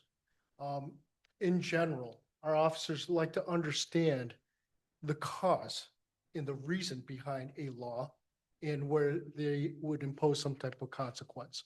So they would understand that there's a quality of life issue that is really at the forefront of being in a college community. This is a complaint that's constantly heard from residents throughout town.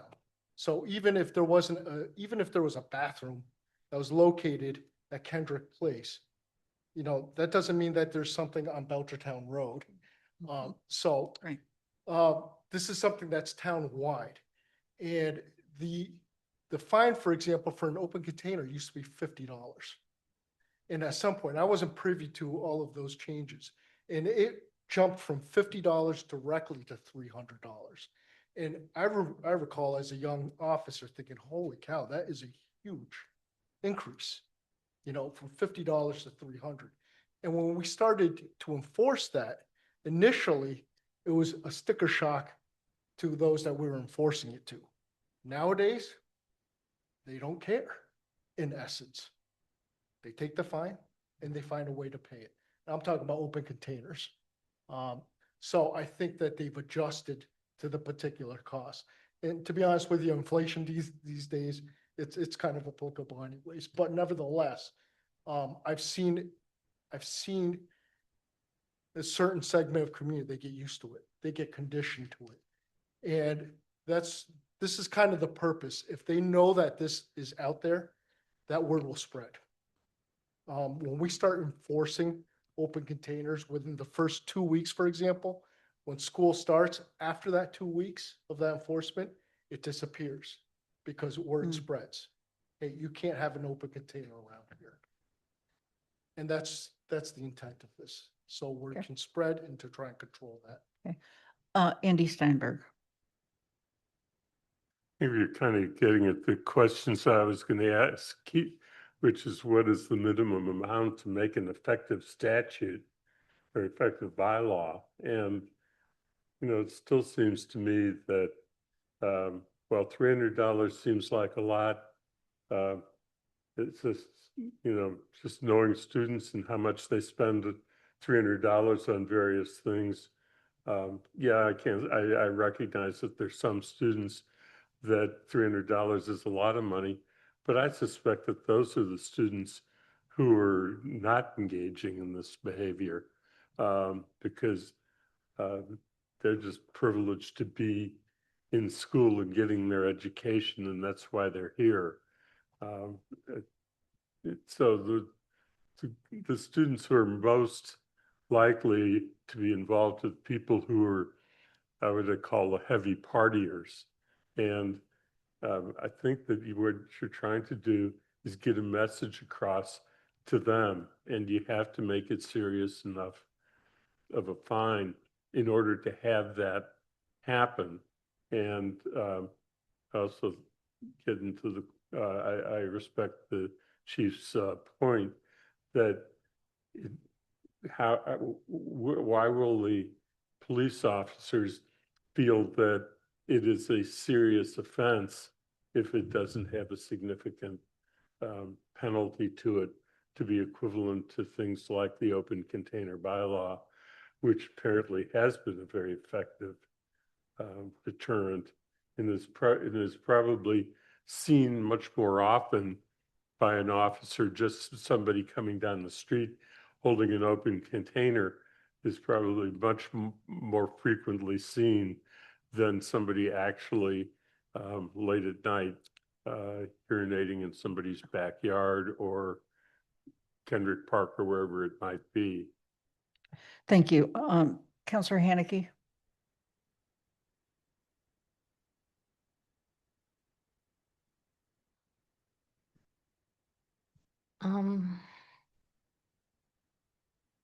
So Pat and I have not accepted those friendly amendments yet. Right. I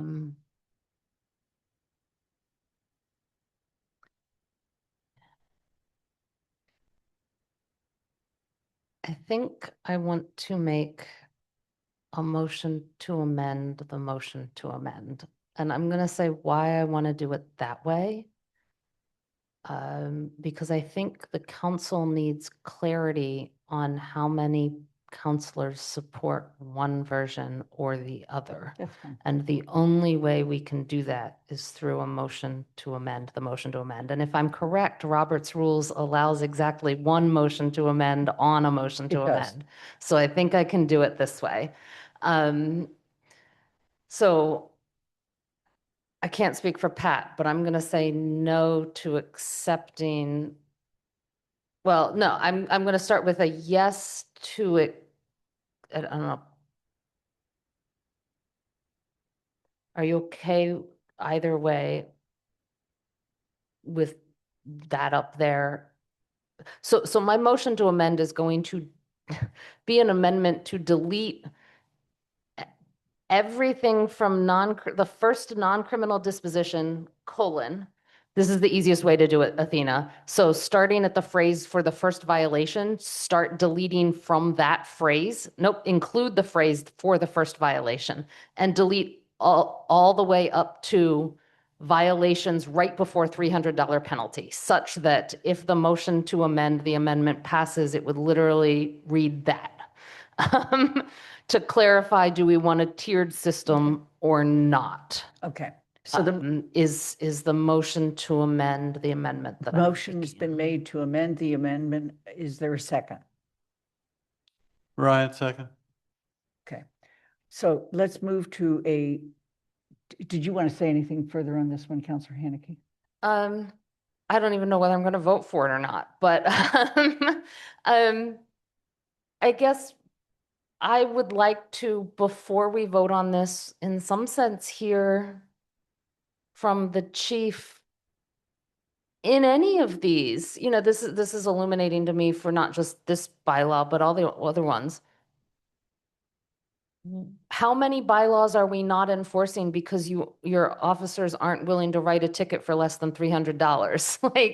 I guess it's a brash way of saying it, but at what point are your officers willing to write a ticket? At what dollar amount are they for any offense? Or does it depend on what they consider the seriousness of the offense? Like if we tiered this to 100 and then 300 or 50 then 300, at what point would the tiering in your mind be enough for the first penalty to be written? Right, I guess the answer to that question is, again, understand the psyche of a police officer. They want to understand, the purpose of what they're doing. So as a whole, if we're talking about in the town of Amherst, we're talking about complaints of quality of life issues. So they are going to include open containers, nuisance house bylaw, again, keg violation. And all of those across the board are 300. So they're going to look at this and they're going to ask that question, well, why is this one tiered? Is this less important than a noise complaint? Somebody outside in the public urinating in comparison to somebody making too much noise. Somebody making too much noise can be fined $300 and placed under arrest. So why is this one of a lesser offense? And if it's confusing to them and they don't understand the purpose of it, they probably won't do it, is what I'm trying to get at. Then they will stick to either just giving them a warning or potentially summoning them to court or arrest. And I can't speak for every officer. I am just trying to insert myself into that mindset and wonder, well, is this important to the town or not in terms of quality of life issues? And to be honest with you, it does complicate things. Of course, it can be done, but it does make things a little complex on our end, trying to keep track of first, second, and third offense. This has been a very good conversation. I'm going to ask that we move the vote on the amendment to the amendment. It's been made and seconded. George, did you have some final comment? Well, I just wanted to speak to the amendment. Mandy herself is not sure she wants to vote for it, so I assume other colleagues might be thinking, what do I want to do with this? And I just wanted, again, to make the point we just heard from the chief. How important is it to us that this is a quality of life issue? And if it is, he's suggested pretty clearly that this is the best way to address it. It gives his officers the flexibility that he's seeking with a non-criminal disposition, but also makes it clear that we, the council, take this seriously and this issue of quality of life and this is the way, the best to address it. He speaks from years of experience as a patrol officer and now as chief. So that weighs a lot for me as well. So I think the issue for us is, do we see this as an important quality of life issue? And if we do, this does seem to be the best way to address it. If we feel that it's not that important as a quality of life issue, then we probably should just leave things as they are. Got it. Thank you. Councillor Lord. I just have a question about this amendment to the amendment and what we're actually voting on. I'm looking at the screen. When we vote, it's basically the amendment to the amendment is taking away the tiering. Is that correct? Or That could is somebody help? correct. Okay, thank you. Right. The amendment to the amendment is as it appears on the screen and excludes those lines that have been struck out. Okay? I'm going to start with Councillor Ette. If you vote for this, you're voting for the amendment to the amendment. If you vote for this, you're voting for a non-tiered system. Yes, you are. That is correct. Okay, so that's an aye. Lynn Griesmer is an aye. Councillor Haneke.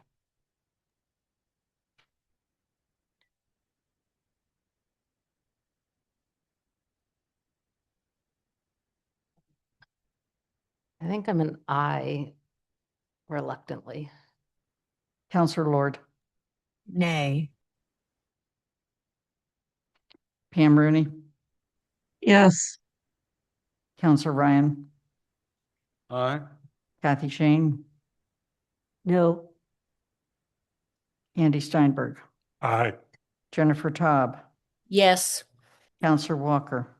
No. Pat DeAngelis. No. Anna Devlin Gauthier. Nay. The motion passes. 1, 2, 3, 4, 5, 6, 7 in favor and 5 opposed and 1 absent.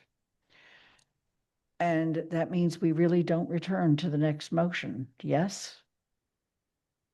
The original motion? Now we have to go back to the original motion.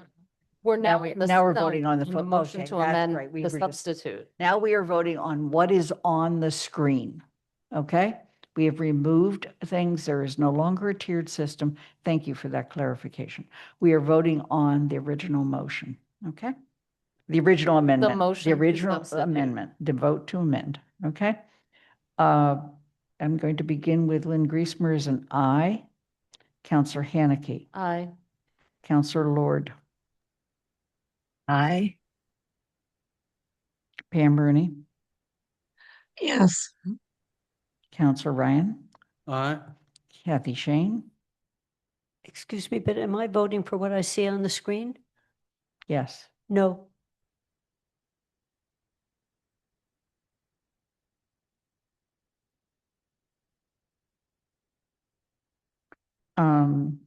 Andy Steinberg. Aye. Jennifer Taub. Yes. Councillor Walker. No. I'm sorry. That's Councillor Walker. Okay, Pat DeAngelis. No. And Anna Devlin Gauthier. Aye. And Councillor Ette. Aye. The motion passes. President Griesmer, I'm sorry. I was confused and I'd like to change my vote. Okay. I should have asked the Councillor Lord? question. Yes. I changed it to nay. Nay, please. Okay. Okay, the motion passes with 8 people in favor and 4 opposed and 1 absent. Okay. Do we need a final vote then? Yes, you need a final motion to adopt. Okay. And that motion's made. That So- motion was made earlier Now the motion that's on the floor is to adopt the bylaw as it is seen here. as amended. Okay. All right. So this is the motion to adopt as amended. We're starting with Councillor Haneke. Aye.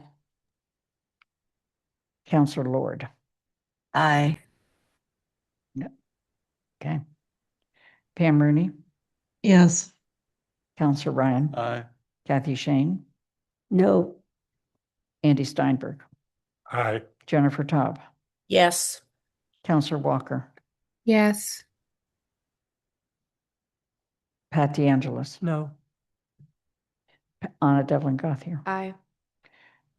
Counselor Ette, Aye. and Lynn Griesmer is an aye. The motion passes 10 in favor, 2 opposed, and 1 absent.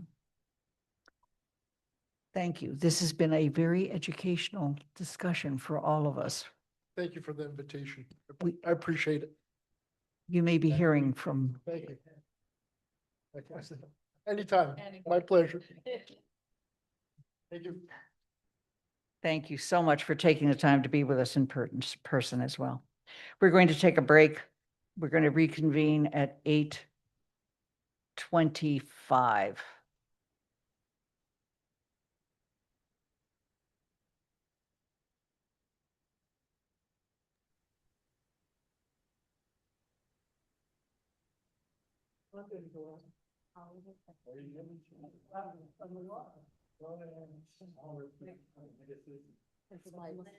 Yep.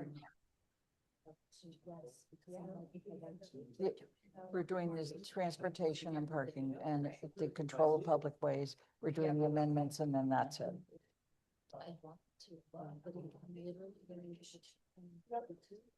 First reading. You okay?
Terrible out there.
As you return, please put your picture back on.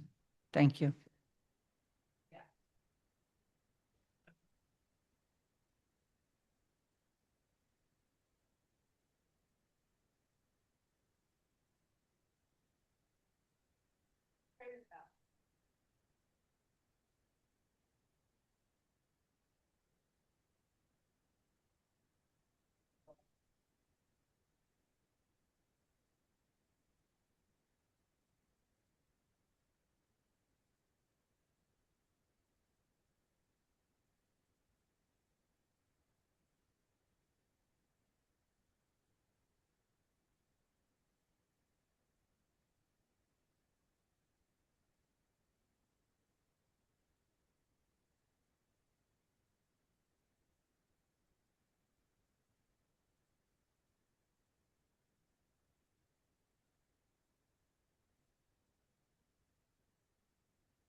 Okay, as you return, please turn on your videos.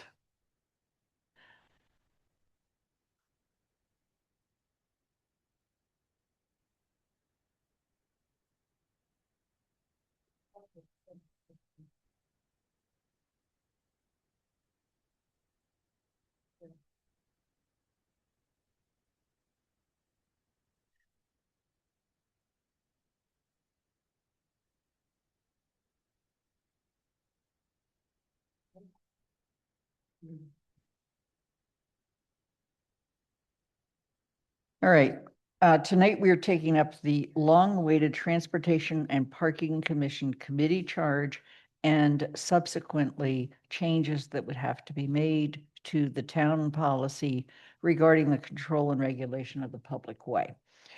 This was something that the town manager proposed, and then it was referred to TSO. TSO has spent an enormous amount of time on it.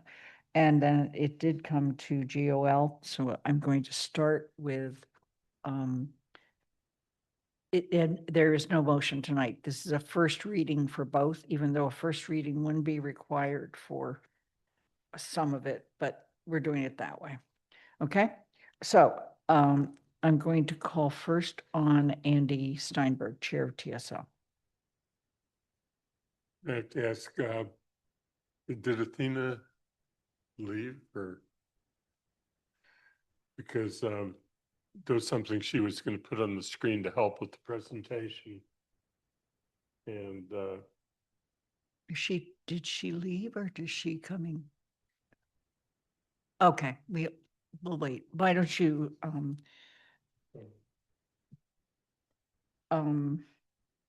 do you want to start? yeah, let me just start it. Here she is anyway, so we're okay. What Athena's going to put on the screen in a moment is a version that is really unchanged of the amended policy on public ways, which is a critical piece to what we're doing or proposing to do. And it has certain highlighted sections. So I want to go through it. But in the highlights, the purpose of that is to really focus on what the role is of the commission itself. But as a reminder, and the town manager can fill in on this, the original proposal was because the current system we have for dealing with a lot of the public way issues is extraordinarily inefficient. And it's inefficient when it becomes a proposal from DPW or usually it's DPW, so might as well just leave it at that. And then it's referred to TSO. TSO then goes through a process of consulting the Transportation Advisory Committee and now what is known as the Commission on People with Disabilities. It used to be the Disability Access Advisory Committee. We would end up having presentations being made by DPW to 3 different bodies. If we needed the police department's view on it, to get them involved in 1, 2, or 3 different settings. And it was extraordinarily costly process in staff time. And what the goal of the commission proposal initially was focused very much on trying to make for a more efficient system. We at TSO first spent some time trying to understand what it was that the commission would be doing and what should be assigned to the commission and what should not, which got us very much into looking at the public waste policy to frame that discussion, because that is a council enacted policy. The sequence of what happened, just very quickly, was that we consulted with Northampton and the council there, and they have a transportation parking commission.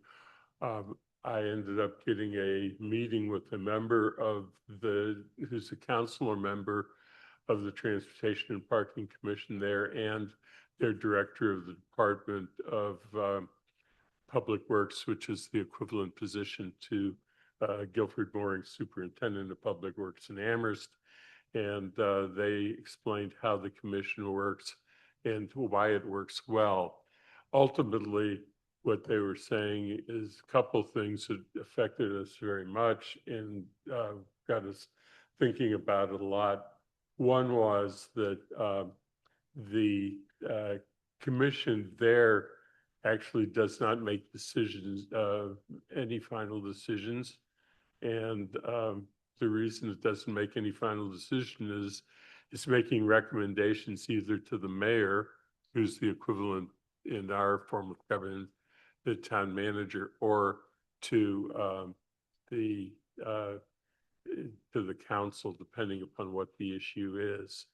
And so and the other thing is that they have a very strong system where if somebody in a neighborhood is concerned that they would like to have some speed control or some other thing that has to do with improving what they believe is what the neighborhood needs in public way changes, that it comes a single system instead of the person having to call the police department, public works, their counselors, and the town manager to figure out who to start. They have a very clear system of where to start. So that, and the last thing I should say about Northampton is that they very much impressed us in the importance of having counselors on the commission. And so that was, in the end, influenced us greatly in our way of approaching it, though we were trying to stay with, we are Amherst, we are not Northampton, and make it appropriate to us, which is why we ended up deciding that the key document really was the current policy on public ways, and to use that as the guide for what we're doing. And that's why I wanted to start with that. And what you see on the screen, as I said a moment ago, is the original policy as amended, as we're proposing to amend it without the strikes and changes. But what the first sections are that you're seeing on the screen, and I think it goes through maybe D, and so you could scroll down a little bit as I just mentioned it. These are matters that actually have to do with proposals by KP Law, because KP Law made a lot of recommendations for change, and some are ended up being adopted. Others, we had a meeting with Lauren Goldberg at KP Law and sort of tried to make put it all together in a way that really worked for everyone, and both what she would advise and what we thought was appropriate as a committee. And that's what is the final document. But the first sections that are there are not really changes in the policy, but they're improvements in how the policy is stated, because the original policy was probably drafted without review by town attorney, and now it has been, and these are changes that come through the town attorneys. Then scrolling down to the first yellow section, what I did with where I have highlighted in yellow are the areas where it actually defines what are things that are going to involve the commission in some way or another. And the reason is that we have a system right now where we made a decision some years ago that many things would be referred to the town manager, and the town manager would report to us, which he does through his regular reports. As you know, at the end, they'll say there'll be sections where he's indicating whether he's made any decisions that are on sections of the public ways policy that were delegated to him because we asked to have regular reports, and he is doing that. Those things are not changed. We did talk about that, and the town manager indicated that he saw no reason to change it. We were asking if it would lighten his load to to change those policies, those portions of the policy. And the response that we got was, no, I don't spend much time on it. Angela takes care of it and reports to me, and I make the final decision, but I don't spend time talking to the people who are making a request to have, for example, reservation of parking places for a short period of time for a specific purpose, like moving. I'm moving my business, and I need to get my moving truck in front of my business for one day. That does not have, he doesn't meet with those people. That isn't part of what he does. So you get down to the sections that are where there's actually something involved. And that first one had to do with permanent parking changes. And this is not the temporary parking changes, but it's permanent parking changes. And so what we have in there is that that's something that in the end, that town council is retaining its authority to make the final decision, but is delegating to the TPC the responsibility to hold a public meeting on the request and to make a recommendation to the council on that request. And a recommendation that would be in writing and would be equivalent to what now comes as a TSO recommendation, but done in a much more efficient manner. Going down to the next one, it is similar in that what it is having to do with is closures of the roads and sidewalks. And what I would want to say about that is that short-term closures we would leave with the town manager as it is now. As you see in B, it says town council delegates to the town manager authority to review and act on temporary road or sidewalk closures, not subject to 3A. 3A is when it's being done for a specific purpose, like construction or some other type of event like that. But for things that are currently assigned to the council, they remain assigned to the council. It's a question of the recommendation coming from TPC instead of TSO. And that brings in the way that it has been written all along is that there should be consultation with the town engineer, who's an employee of the superintendent of public works, fire chief, town manager, police chief, just to make sure that their voice is being heard. And we left that in there because even though it's sort of duplicative in some ways of what the TPC is. We were trying to adhere to that. The big section is the third section, and then I'll conclude that and see if there are any questions for the committee or for any committee members of anything else I want to say. This is probably the largest section, the most complicated section. And I guess that there are three things that I would point out. One is utility hearings, or what we sometimes call poll hearings. And we had a lot of discussion about that. And we ultimately decided that poll hearings take a very small amount of time for the council, but they have proven to be very important to the council.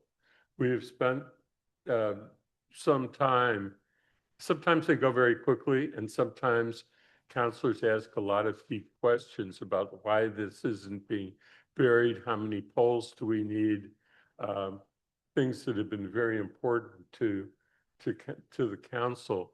So we ultimately decided that this was one segment that should remain with the council in its entirety, including holding hearings.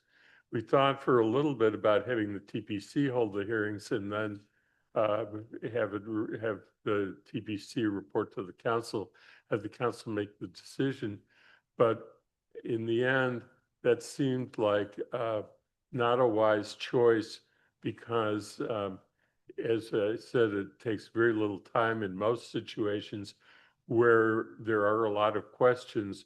It's important to have the person here who can answer the questions at the council level. And the most efficient way to deal with it was to leave that section with the council. The second is that there are some types of things that have to do with the public way that are not of a monumental nature, and I'll describe monumental in a moment.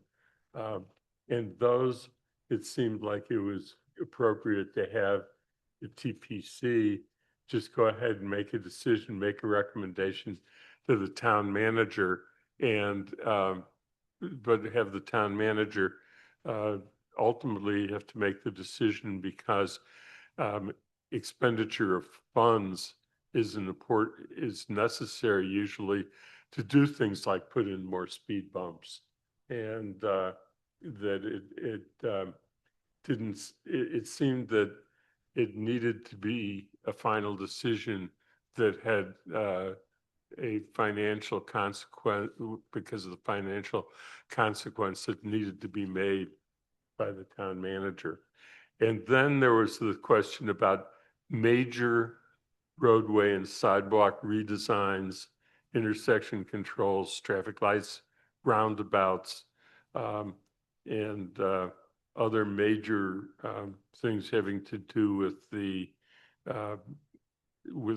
public way. And in that situation, it belongs to the council. And we thought that the TPC should be making a complete recommendation after holding a hearing and doing all of the work that it's doing, but then ultimately make its recommendation to the council, and that the final decision belonged in the council. So with that summary, I guess that I'd like to do is ask my vice chair of the PSO, Councilor Ryan, if he has anything that he wants to add to what I just said, or if there are other members of the committee, and see if there are any questions, because I think that what you're looking at is really the core of the policy. And if you're not satisfied with this section or have serious questions about this section, I think that it's important to get those out. It's almost more important. The committee charge will flow from that. So, Councilor Ryan? I really have nothing to add. I think Councilor Steinberg has presented this quite well. I really would like to hear from my colleagues, questions, concerns they might have about this. Okay. Pam Rooney? Thank you. I do have some questions. I like the fact that I like the charge because I have long wanted a body that could be the point person, if you will, for collecting complaints, such things as traffic safety issues, and tracking decisions made about them and reporting back to people who have filed complaints. I think that's an important missing piece right now. I also like that the council can come back and share, can modify. In the policy, however, I am now a little bit more confused than I was before. In the section that's highlighted on our screen is exactly what I want to talk about. What really is the town, is the commission given to work on? In item 2, G1-2, it says delegates the authority to review and authorize permanent changes other than those under the paragraph above, under the above paragraph. The under the above paragraph, which is I, is all the things that I think a commission should look at. What is item number 2 doing to remove those elements from their responsibility? I think it's poorly worded. That's what I'm trying to say. How do you really want to word it? Andy, please go ahead. Yeah, I think the question of the wording I'll leave aside for a second, because if it's poorly worded, we ought to have a discussion about that between first and second reading to see if it, that's, I think, why you do 2 readings. The reference to the prior paragraph is paragraph 1. So what you're doing is that we were taking everything that was in GI, which is really pretty much, again, from the current version that's in effect now of the public waste policy. And we're splitting it into, for that piece of it, Thank you. So what you're saying utility is that hearings and everything else that's in I. wonderful. That's exactly how I would like to read it, but it didn't read that way. Okay, thank you. If you have changes that you would like to suggest to Maybe instead TSO, of saying the above paragraph, we could say in section GI. please take the item and make sure you send those changes with the exact wording you would like to see to the chair and vice chair of TSO. That's Councilor Thank you. Steinberg and Ryan. Okay, Kathy. Pam asked one of my wording questions. The way G is written, the bold part, these are requests, so requests come to them. Could that be a request? Is that a resident request? Is that also a DPW request for a change? Is a question number 1. Question number 2 is that I think this is meant to replace TAC. So I'll reword that as a question. Is it replacing the Transportation Advisory Commission? And third, TAC, somewhat less successfully than I would have hoped, has developed policies, handbooks, guidebooks, standards. I just went back to try to see what it's been looking at. Back in 2015, it had something on guides to transportation byways. What does a crosswalk look like? What does traffic calming look like? And by the way, Andy, your paren on traffic calming does not have street bumps in it, street humps. It left it out. They're just gone. But it had policies on if you wanted to do traffic calming, we need to have criteria on when and where you would do it so that when residents came and asked for it, it would fit into a plan. And that's what people have been asking for at JCPC. Is the idea that this commission would do some of that planning? Or will we still be left with each group comes in and says, my street looks like this, can I have a street hump? Because what we'd asked for at JCPC was to come up with a side streets that would need traffic calming because they're abiding streetlights. Where would be the priority? Speed humps, how would we put them in? And we never got it. And so people come and ask for this, and then they're put into a do loop of, we don't have a plan, so you can't have yours. And it keeps coming back. So it's a question of, would they be developing policies and criteria? Or would that still be left to some other entity? Where TAC was developing those, we just never listened to them, or we never enacted what it. So they have a complete streets, they have a sidewalk, they have crosswalks. All crosswalks should have lighting, for example, and they give little design. So they produced all these documents, and I'm not sure whether this would take over all that work. So Lynn, you asked for specific changes, but it's not clear to me whether this is just responding to requests or whether it's generating design. It feels like there's something missing if we're replacing one of the reasons there's this loop where people keep going around without getting answers.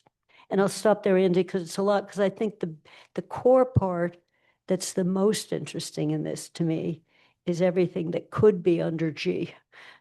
And I would make it its own entity, not G. I would make it number 4, because this is where it's design and what new things are coming in and where it's coming in and how you get them done. All the others are more, I want this place for a year or for 5 months, farmer's market, those kinds of things at that first level. So it's this G group that's the bigger idea section on design of our streets and our sidewalks. Thank you. Andy, did you want to respond? Yeah, no, I think that they're good points. I appreciate your reading of it. We did ask the question about speed humps, and it was. Could you put it back up on the screen? The section that we had there, it has specific language about traffic calming, I believe is the word. And when we asked Guilford Mooring about the traffic calming measures, what does that mean? He put in, he said that that's where speed humps would come in. So it probably could be inserted in that parentheses. It would totally be consistent with what the committee's discussion is. The question that you asked about requests, unfortunately, that's a piece that was not in the original public ways policy, so it's actually placed in the committee charge. And there's a section in the committee charge that refers to requests and where they could come from. And it's pretty much anybody who's making a request that it would that the TPC would be responsible for setting up a system to receive and consider those requests. And going back to Northampton example for a moment, that's exactly what they have. They have a system which their Transportation and Parking Commission established that is on the website, is essentially a form that people fill out, submit, and they get a response from the chair of the committee, and chair of the committee lets them know that it's been received, will be considered, gives them an idea of, sort of conveys that it's not going to be immediate, lets them know when it's coming up, maintains communication as necessary, and everything is tracked to make sure that there's a disposition to every one that is submitted. So the assumption is that that was covered by the committee charge. Yes to replacing TAC.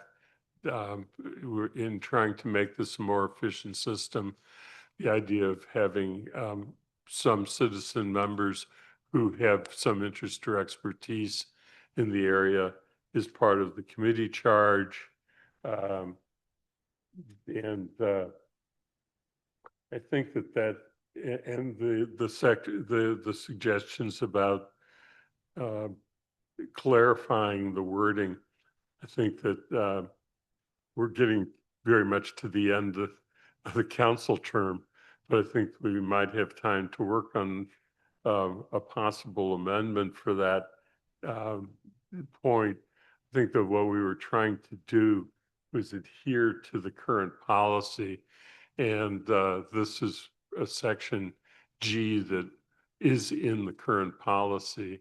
And we're trying to make amendments to G that would serve that purpose. It might be that there's a better way to do that. So I think that those are most of the questions you asked. Well, Lynn, can I follow up? Because I Please. just read the charge. My question is about developing a criteria so that when these requests come in, there's a response to it. Right now, that's the missing link here. To me, the big missing link. So how would you decide whether a speed bump goes here, or whether a blinking light goes here, or whether the speed limit should be decreased? TAC was looking at a complete streets. They had a pedestrian and bicycle plan. There was this, so if that goes away, where is that thinking about what it is we want to have, so that when requests come in, and I did look at Northampton, so when a request comes in, they have a policy on street calming. And so it goes through somebody worked it out. I don't know who worked it out, and whether their commission did it or their DPW did it or someone else. So who would do that development? And if I'm sound like a broken wheel, because that was my sense of when people would come for small changes on their streets, our response for small capital changes was, we can't do one-offs. We can't just do you because there's others like you. We need to have criteria. And we would ask for that. And then a year later, another set of streets would come in and ask for changes. And they would be told, we don't have a system yet. So where is that going to, I'm not saying the wording of yours, I'm just asking, should we delegate that to this commission? And if not, where does it go? Okay, thank you. Councillor Haneke.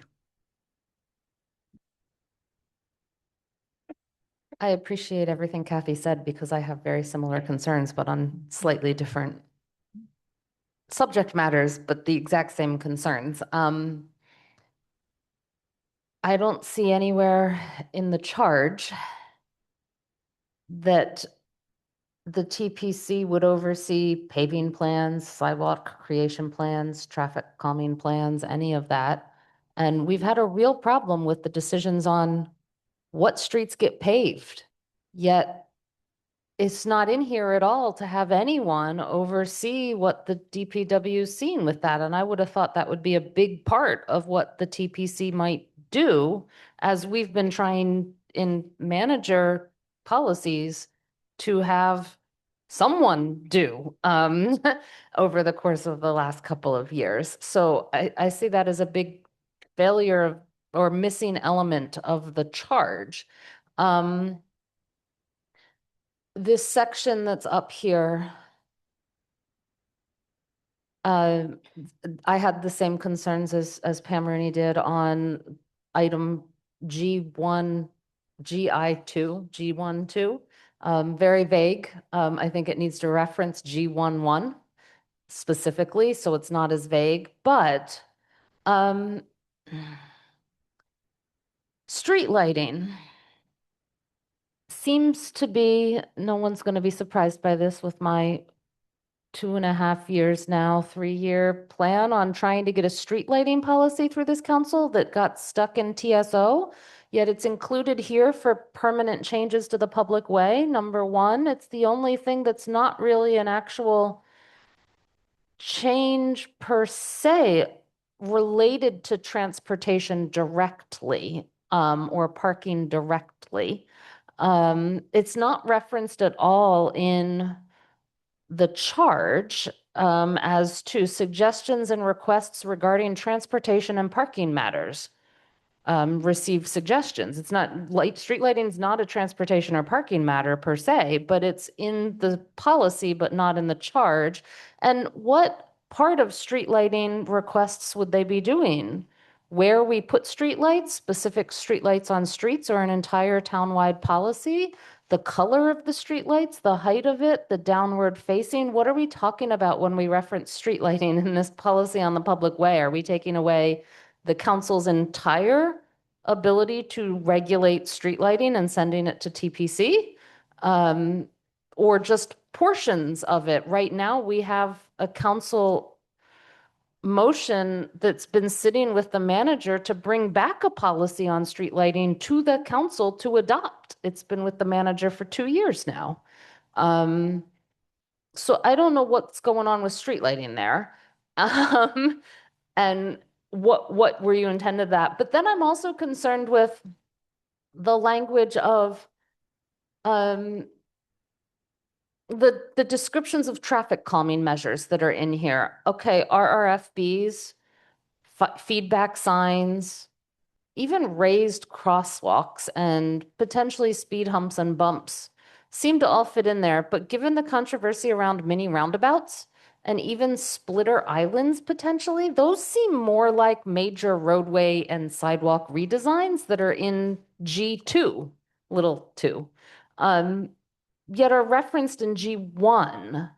So how does someone make a determination whether it's a major sidewalk or roadway redesign or simply a minor traffic calming measure?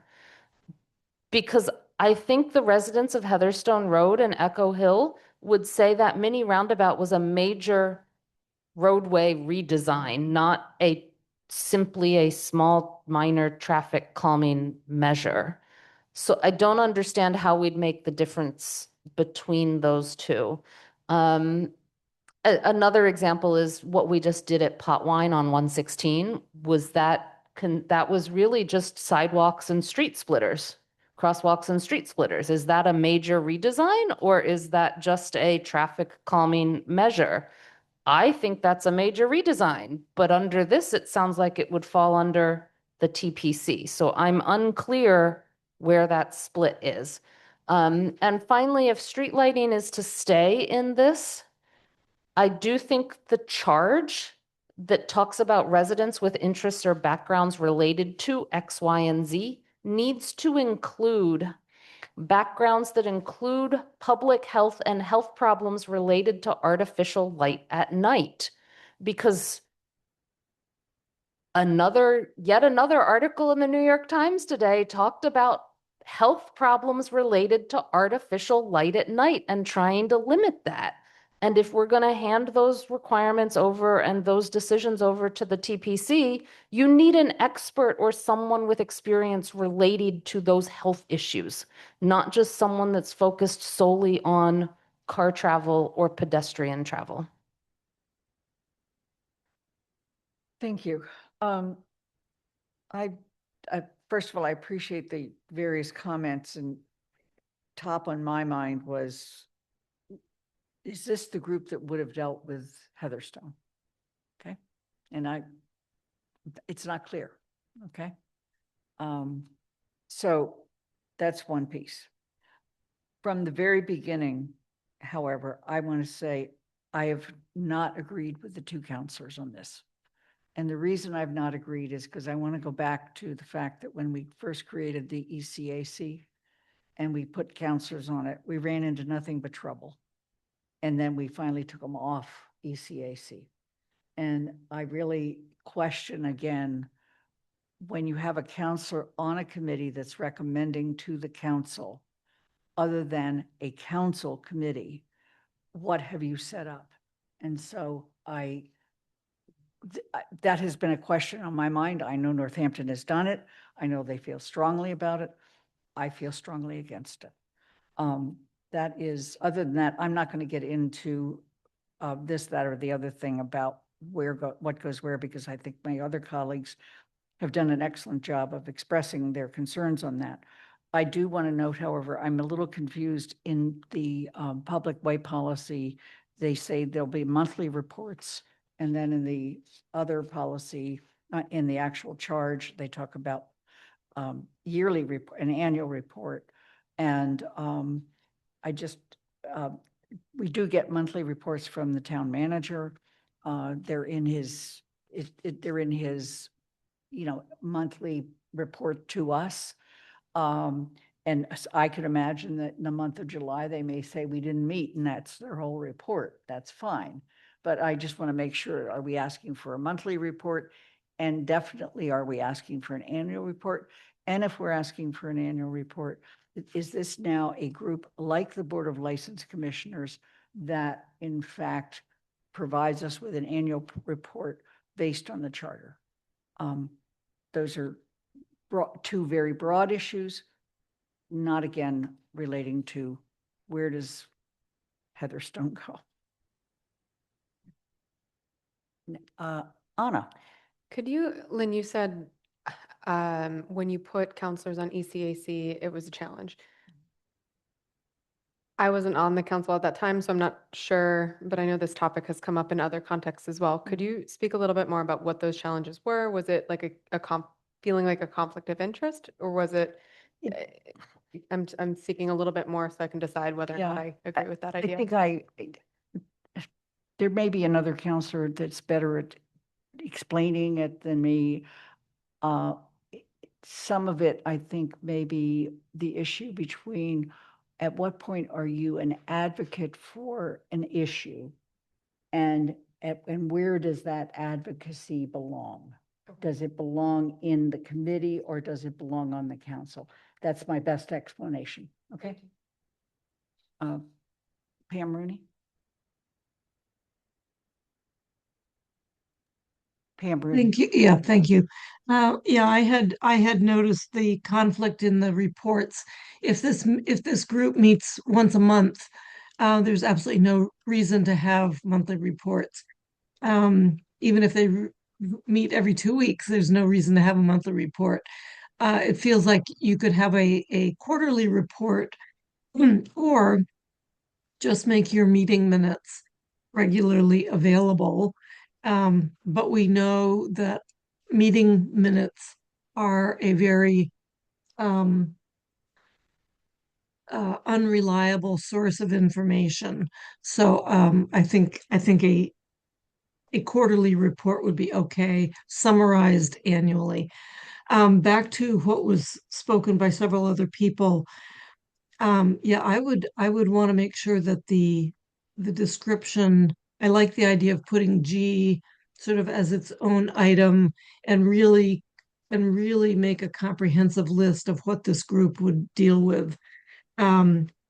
It should certainly reflect, or at least do research on materials that were developed by Transportation Advisory Committee. They did such good work. It's sitting there unused, and there ought to be, of course, some reference to that material as being put into the purview of this particular group. Thank you. I do have one other comment, and that is that it appears to me that it kind of follows up on a little bit of what Pam and I were both just talking about reports. Clearly, this group would develop recommendations that would then have to come to the council for action. And I think we need to be very clear what we expect in any report that they would come forward with that recommendation.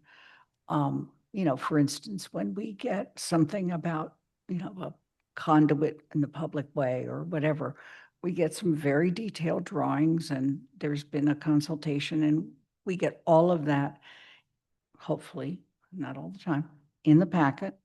And it seems to me that the burden on this committee to provide detailed reports to the council on items on which they will be asking us to take action is critical. Having said that, I'm also just going to create a little warning, and that is that we increasingly, and for good reason, have committees who feel and in their charge say they're advisory to the town council. And I will just tell you that one of the biggest challenges that I have had setting agendas is providing time for those committees that feel they are, and in fact, their charges say they're advisory to the council. And it's, I just, I feel there's some enormous benefits to a committee like this. I've said all I need to say. Thank you.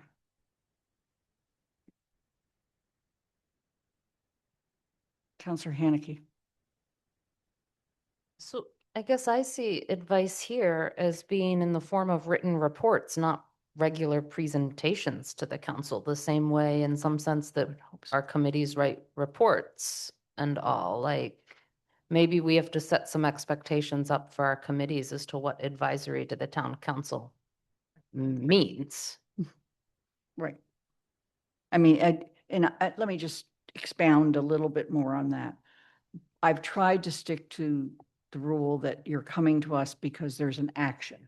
And in many instances, I would assume that TPC was going to come to us because now they want us to take some action. And just like, you know, when Jason Skeels is going to recommend the acceptance of a road, we suggest he come to us with proper documentation in time in our packet, and that we have an opportunity to ask questions. So there, I do perceive that there would be times when the chair of TPC and maybe the staff person to TPC would actually come before the council because they're asking us to take an action and we have some questions. Yeah, I see it as the same way the planning board advises us on zoning amendments. They write a memo. Yeah. And maybe the chair comes, but the planning department Yeah, comes. that I agree. And that's part of what I'm saying, and let's be clear about the expectations. George, Councilor Ryan. I'm going to yield to Andy for the moment and then come back if I need to. Andy? Yeah, I was hoping you'd go first, George. I'd be happy to go. What I guess I'm looking for, and speaking, I think, for the committee, are things that we can work on that can address some of these concerns. I have at least 6 or 7 at the moment. Whether we'll be able to address all of them in the little time we have left, I don't know. So at some point before we're done, we're going to need to summarize some of these concerns. This has been an enormous labor by this committee, and it would be, for me personally, a bit distressful to have it not get through this session, but that may be what will happen, and I'll have to deal with it. But there's been a lot of thought gone into this, and so it would be helpful if we could would have been helpful to get some of this a long time ago, but it would be helpful to get at least some focus so that when we come back for a second reading, we can address some of these concerns.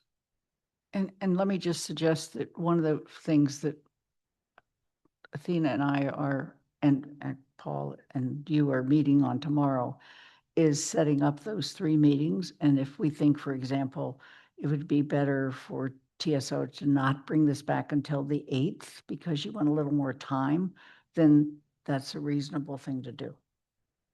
Okay. Andy.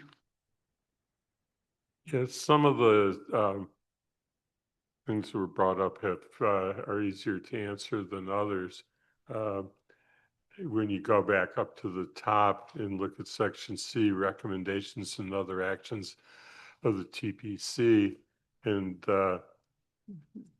C, then subsection C is for all other matters, which is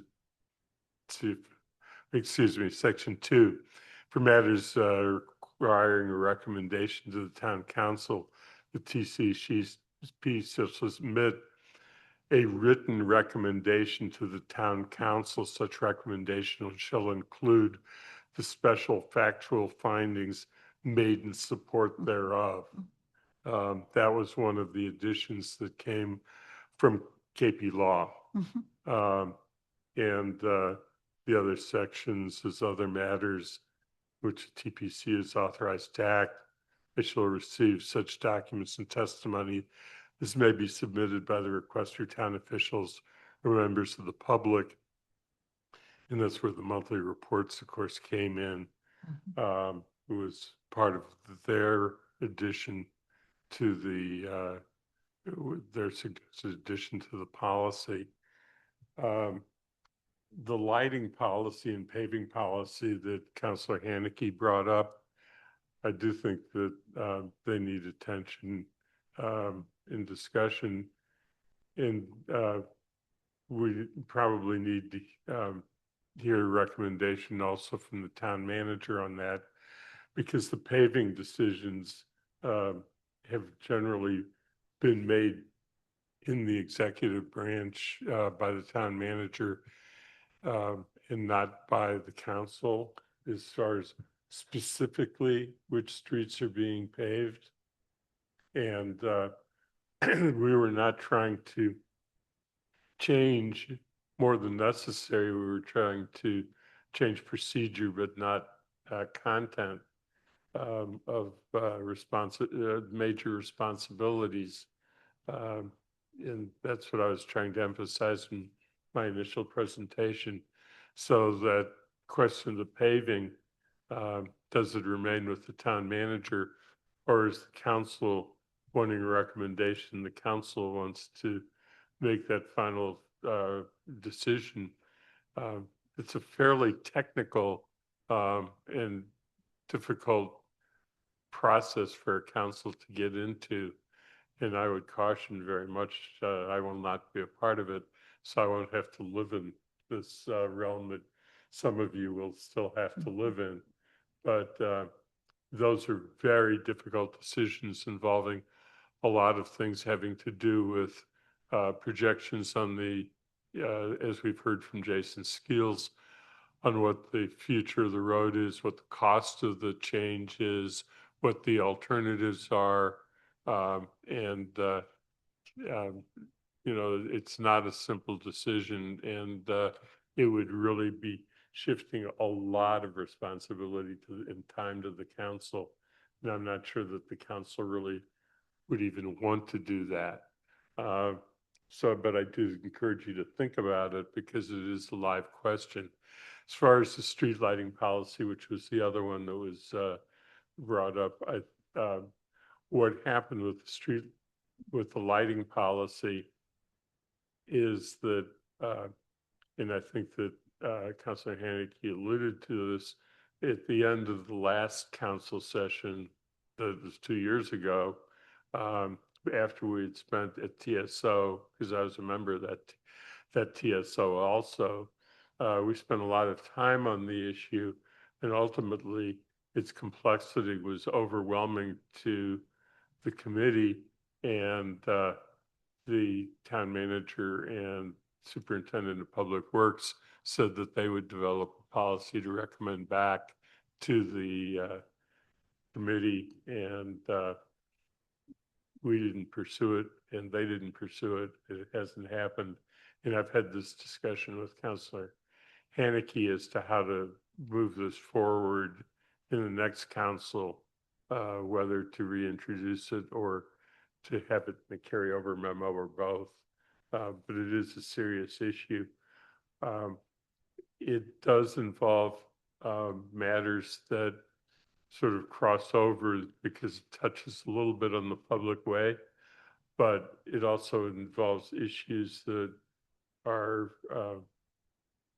larger than the public way, as has been pointed out by the council sponsors of that particular policy 2 years ago. There were things like lights coming into bedroom windows because it was not carefully thought out, and dark skies issues, which are serious, affecting wildlife and scientific and non-scientific appreciation of the skies, which has interfered with artificial light that's not carefully thought out. Okay. I'm not sure that that belongs in the TPC or not, but it is something that I think deserves serious consideration. Thank you. George, I want to come back to you in a moment, but Anna, this did come to GOL. Do you want to give us a quick oral report? It did come to GOL, and one of the things that GOL discussed was, once again, the additional pieces from TSO, but KP Law had gone through pretty much our entire policy, and so GOL felt compelled to review those suggestions for amendments that KP Law had made. One notable one for those fans of the charter out there was that the original policy said, as noted in the charter, the council is the keeper of the public way. The charter never says those words. So we made some slight changes as we were going through, nothing significant. Overall, this was a little confusing because we were going back and forth between the charge, the changes to the policy, and then back to the charge again. So we did ultimately find it clear, consistent, and actionable, but we sent it back to TSO multiple times because there were changes proposed by KP Law that were beyond our scope, we felt, to accept. Once it came back from TSO the final time, we were able to move it forward through clarity, consistency, and actionability relatively quickly. And I just want to add, and this is one of the reasons why Anna brought forward the amendments to committee charges that we're going to see in a moment.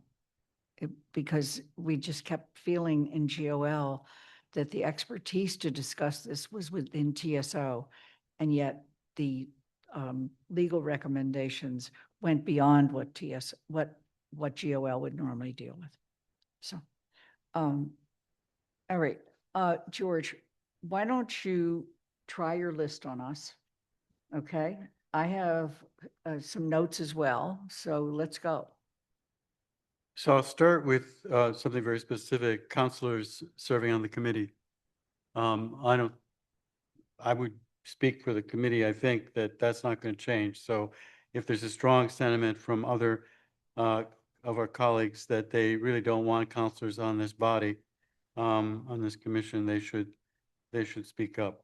The Heatherstone example, you know, we don't want the perfect to be the enemy of the good. There's no way we're going to be able to wordsmith this. Mini roundabouts are, in fact, often thought of as traffic calming measures. And within the document we have in front of us, the council is perfectly within its authority to call back something and say, well, we want to take this. So if councilors, you know, feel like this is really something that they shouldn't let TPC handle because we're the experts, they could, you know, make a motion in council and have it be brought back to us. And then I guess you'd send it to TSO.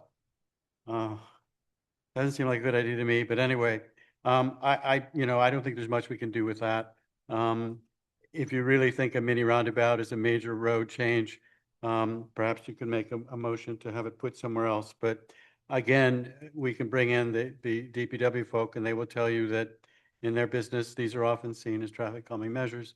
And, but as I said, the council has the authority to take something under its own wing if it wishes. Councilors on committee, I don't know if people want to weigh in on that now, but we went back and forth on this. I originally felt that councilors shouldn't be on the committee for some of the reasons that the president spoke of, but I became convinced by my colleagues that it would be not a terrible thing, and it also seemed to work quite well in Northampton. So I yielded on that, and now would be willing to defend it. But if 7 members of this body don't want counselors on the commission, then that's something that we should hear about. Reports, the thought was that, you know, sometimes they'll be taking up some things that are going to really impact our constituents, and we'd like to know about it. And maybe you read everybody's minutes and read everybody's reports assiduously, or you check out the town calendar and you know exactly what everybody's doing all the time. I'm not one of those people. And so the thought originally was that we would like to hear from them on a regular basis, not just at the end of the year. Could be quarterly. could be monthly. I agree there's a bit of a tension between the charge and the policy. But I guess the question for you all, if you have any thoughts on it now or in writing to us, how often do you want to hear from these folks? I think you'd like to hear more than once a year. And if you do hear from them on a quarterly or monthly basis, should they then be required to write an annual report? I don't know the answer to that. But that's something we need help with. Wording is easily changed. We can adjust that. I don't think it'll take just a little wordsmithing to make that clear. What we're referring to was, except for utility structures. That's what we were trying to say. Everything else falls under that paragraph. So I'm sure we could fix that without too much trouble. I think the biggest one for me and the most challenging, and it's an excellent point brought up by a number of you, is sort of the question of big picture and policy, complete streets, safe routes to schools, some of the things that TAC was doing. Where does that go now? I think that's a very good question. I felt that some of this, in fact, could fall under their function in terms of their advisory and, providing advice to the council and the manager on matters related to, and then there's a whole list of things. Maybe we should include safe streets. Maybe I'll have to read this again myself, but complete streets, safe streets. But there is a tension between, I think, the manager's function and DPW's function in terms of trying to figure out, given the budget, what they can or cannot do. And I don't see how this body can be dictating policies or plans that have serious economic impact. So there's I think something there we need to think about, and maybe further thoughts this evening or in writing to us before we look at this again as TSO. But where do some of these things fall? I think it's a good question. So I don't know what to say to that one. I think that's going to take some discussion. I still hope that we can get this done this year before our term ends. And so any kind of written comments you can make or anything you can say in the next half hour or 20 minutes or 5 minutes to give us some sense of where you stand on some of these things. Do people feel strongly that there shouldn't be counselors on this body? Do they want us to create some kind of special statement on lighting? I think we were thinking of is, on my street, for instance, a light has been out for 2-3 years. So someone might come to reach out to DPW, or I don't know, reach out to somebody and say, will you please repair this light? So now I assume that's something that would come to this body. But I don't think we were thinking of it as their job to come up with a lighting policy for the town. That would be a totally different, fall under a different category of action. I don't think that's what we think this group should be doing. But we need to hear more about that if people feel strongly about it. Yeah, what am I missing? I was taking some notes. Lynn has some notes, but you all have been listening. So are there things that I'm missing you'd like to add to this list, or some suggestions you'd like to make to help us come back to you with something that, at least in theory, you could vote on in 2 weeks? Councillor Haneke?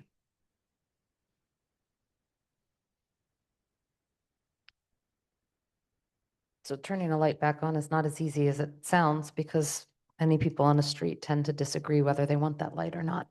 Hence the need for a policy and clarity on who creates that policy. To go to your point about recalling items delegated, and that we could always do that if we didn't think the particular mini roundabout proposed was there, except we wouldn't know about that until after the action has been taken. And at that point, we cannot recall the action, because the policy as written says we reserve the right to recall to itself prior to action by a delegee any matters herein delegated.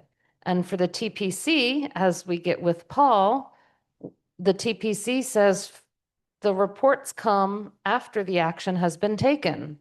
At a minimum, the reports are submitted to the town council and clerk. At a minimum, the date on which they met, the name of the requester, a brief summary of the request, and the action taken. That presupposes they've already taken action. We don't hear what goes directly to Paul until he's acted, unless he's himself refused the delegation and brings it to us. But that's not our ability to recall it from him. That's him and his ability to say, I don't want it. So if you guys are envisioning some part of being able to recall stuff under this section G that might fall into major, there needs to be more regular reporting than what we just discussed in this council on when things go to them, so that we know what they're actually being delegated before they take action. And neither the policy nor the charge at this point imply or have any reason for that to happen, which means in effect, we don't have a recall matter unless we happen to get CC'd or hear about it before action has been taken. But there's no regular method for us to be able to make that decision on a knowledgeable basis. Jennifer, go ahead. Yeah, so that's a concern I had from the beginning, in response to what Councilor Haneke just articulated, that we're giving a lot of authority to this commission. So that's one of the reasons I supported and feel more comfortable having a counselor represented on the TPC as also a way that information can be brought back to the council. I mean, at least, I don't know if it assures it, but that's sort of built into the process. And what we were really trying to balance through the whole, in TSO, through the whole conversation, is not relinquishing all the council's sort of authority or in terms of the public way, and also to have a place where residents could go. It was a balance between, are we creating a bureaucracy, or how do we not create a bureaucracy, but create a body where, residents who have concerns, and certainly with traffic calming, road paving, lights, residents want to have a place where they can go and be responded to and have it not be a bureaucracy. So it's been a sort of a balancing act. I mean, because now people will come to their district counselor, and sometimes, the counselor can bring something to the council, and, whether it has to do with parking regulations, and have some action taken. But is that the best way to handle it, or should it go where everybody in town, any resident could go before the commission? And will they be responded to in a more sort of equitable way? And will they be responded to, or are we just sending them, we don't want to be sending them to, a more of a bureaucratic process. But I felt strongly personally that having at least one counselor represented on the commission was a way that the council would have a liaison to the TPC and be able to maybe have some feedback and be abreast of what's happening before action is taken. That makes sense.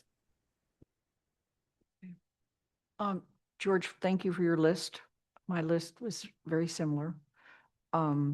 Again, if it is helpful to TSO to have this not come back until the 8th, that would be fine. I should have prefaced all of my comments by saying I just really respect all of the work that went into this by TSO and the town manager for bringing it forward. I think my initial thought was this was more like the Board of License Commissioners, but the reality is the Board of License Commissioners are operating under some very significant state laws that make their task much clearer. And so it's not like that at all. And so I hope we can come up with something that we can agree to on in this council. And, Um, Are there other comments of Jennifer? Yeah, that was part of my concern from the beginning with the Board of License Commissioners, because, I feel on the council, I guess we get a report from them once a year, but I know which is, I guess, fine for what they do. I didn't want the council to be as removed from the Transportation and Parking Commission as I feel that we are from the Board of License Commissioners. Okay. Are there any other comments or questions, particularly from TSO? George?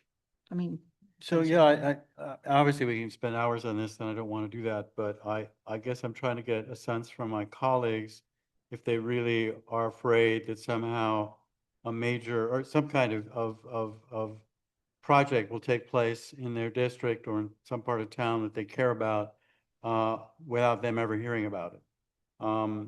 And it's hard to imagine Heatherstone Road would ever have taken place without somebody hearing about it. And so again, I'm just thinking out loud, but I'm trying to see if that's a concern that a lot of you share, because I'm also trying to think of how we could sort of address that.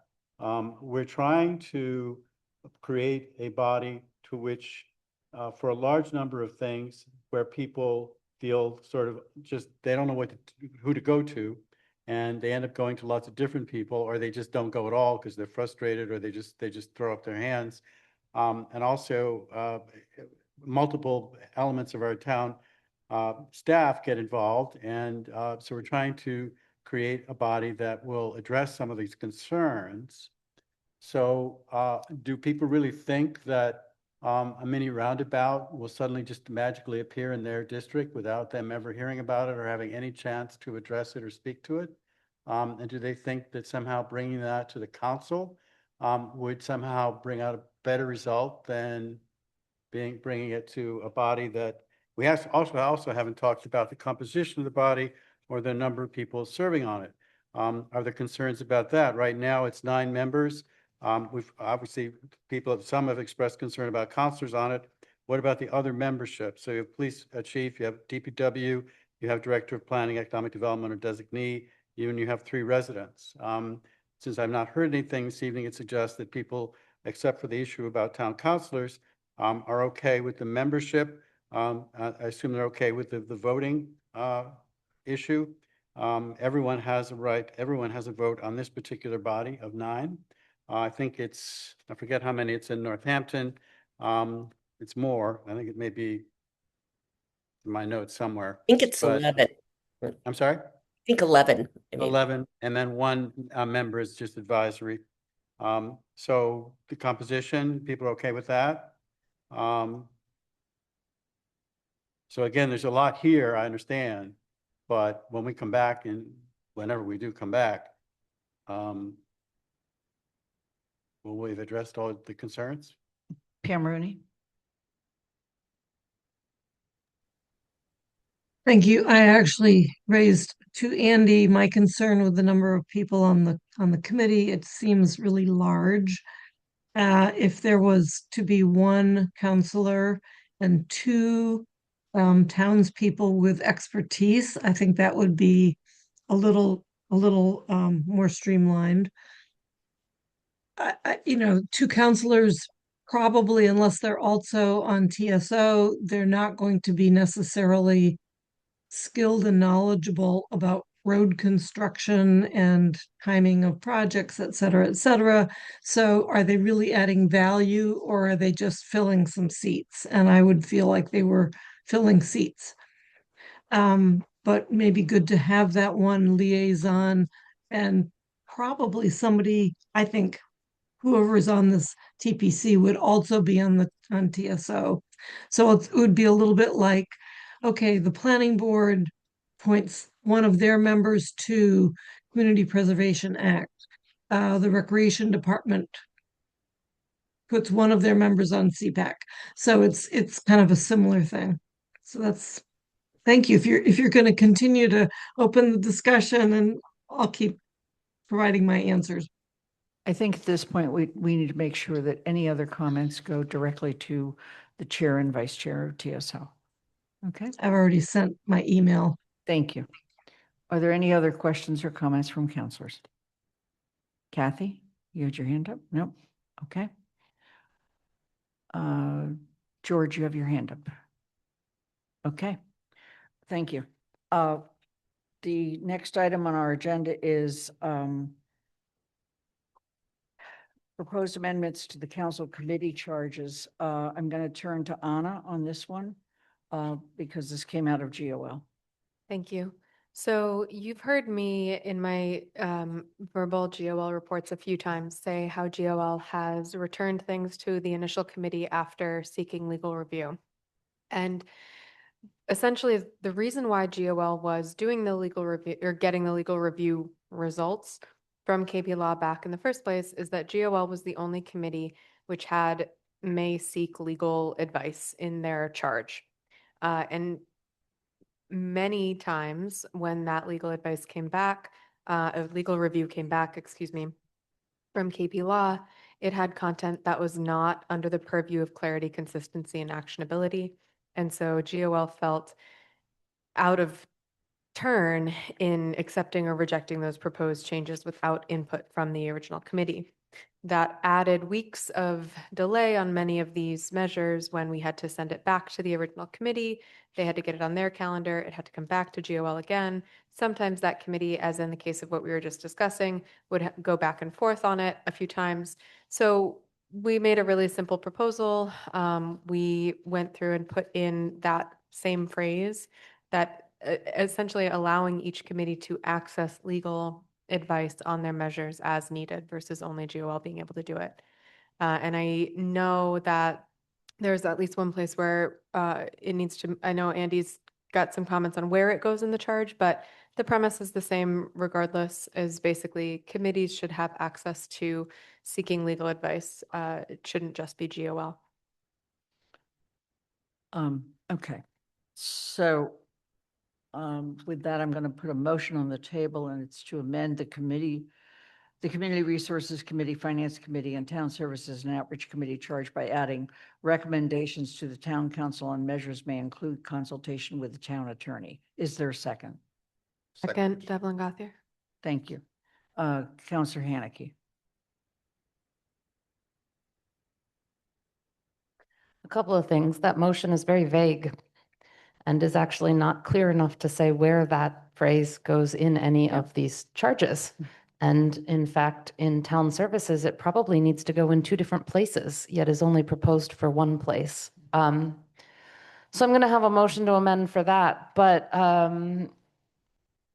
I also think it's a little inefficient to be dealing with the TSO charge now, when if we pass the TPC, we have to deal with the TSO charge again in a week or two. I have another proposed amendment to deal with that issue, whether or not we pass the TPC. So I think one might be friendly, the other one might not be, so I'm not sure how you want me to make the motions. One to clean up and clarify where this phrase is going in, and then one to add a phrase regarding the TPC type issues. Okay. It would be premature to add the TPC. It's and- not adding the TPC. It relates to it though. So I Okay. intend to make that motion, and I can Okay. explain that All one right. then, but how do you want me to deal with the one clarifying where this phrase goes? Why don't you go ahead? Andy, by the way, also had one where he wants to move it to the chart right under the word charge. He wants to move the sentence to that place. I don't know what he's talking about, but Right there. This is Andy's motion to amend. okay, well, I'm gonna make a different one. All right. So my motion is to amend the motion to add the following at the end of that motion.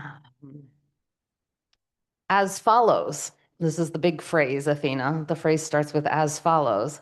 As the last bullet point under the charge section for the CRC charge, as the last bullet point under budgets, finances, and appropriations section for the finance charge, and as the last bullet point under both the town services and the outreach and community relations sections for the TSO charge. That's the phrase. Okay. Hopefully there's a second to it, or if it's friendly, I can explain. I will it. second it.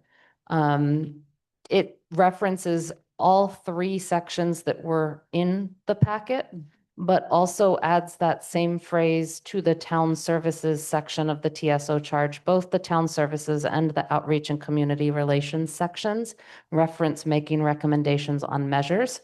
And so I feel like that phrase needs to be in both of the sections. Okay. So the motion's been made and seconded. Andy, you have your hand up. The motion to amend has been made and seconded. Yeah, I guess probably not going to oppose the motion, but I'm going to say that I was essentially getting at the same issue, which is that it needs to cover both. And by putting it after the word charge, it covers, it makes it clear that it's covering both.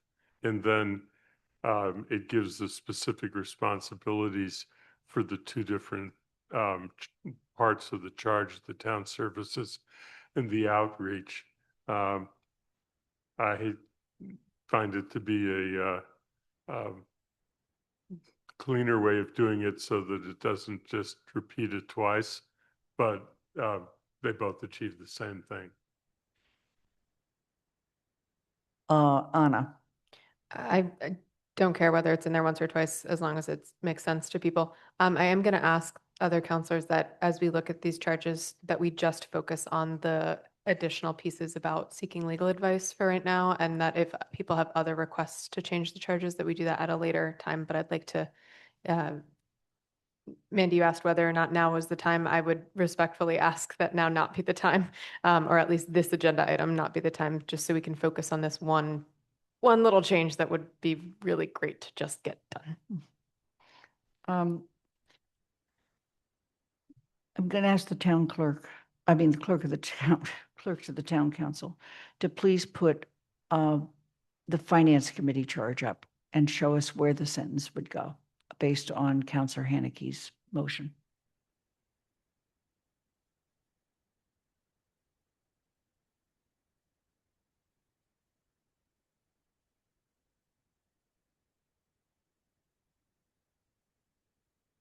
My motion just clarifies that it goes where it was in the packet. Okay, thank you. Then let's look at the TSO charge. This is the one that adds it in one spot that it wasn't in the packet. Right.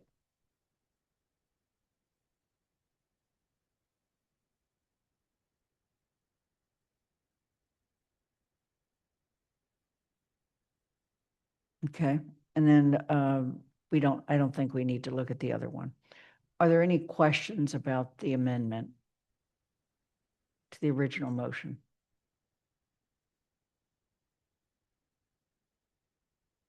Andy? Actually, I'm lowering my hand because I said that I prefer doing it the other way, but I'm not going to oppose this motion because it achieves the same result. Okay, the motion's on the floor to amend the original motion. Let's take that up at this point.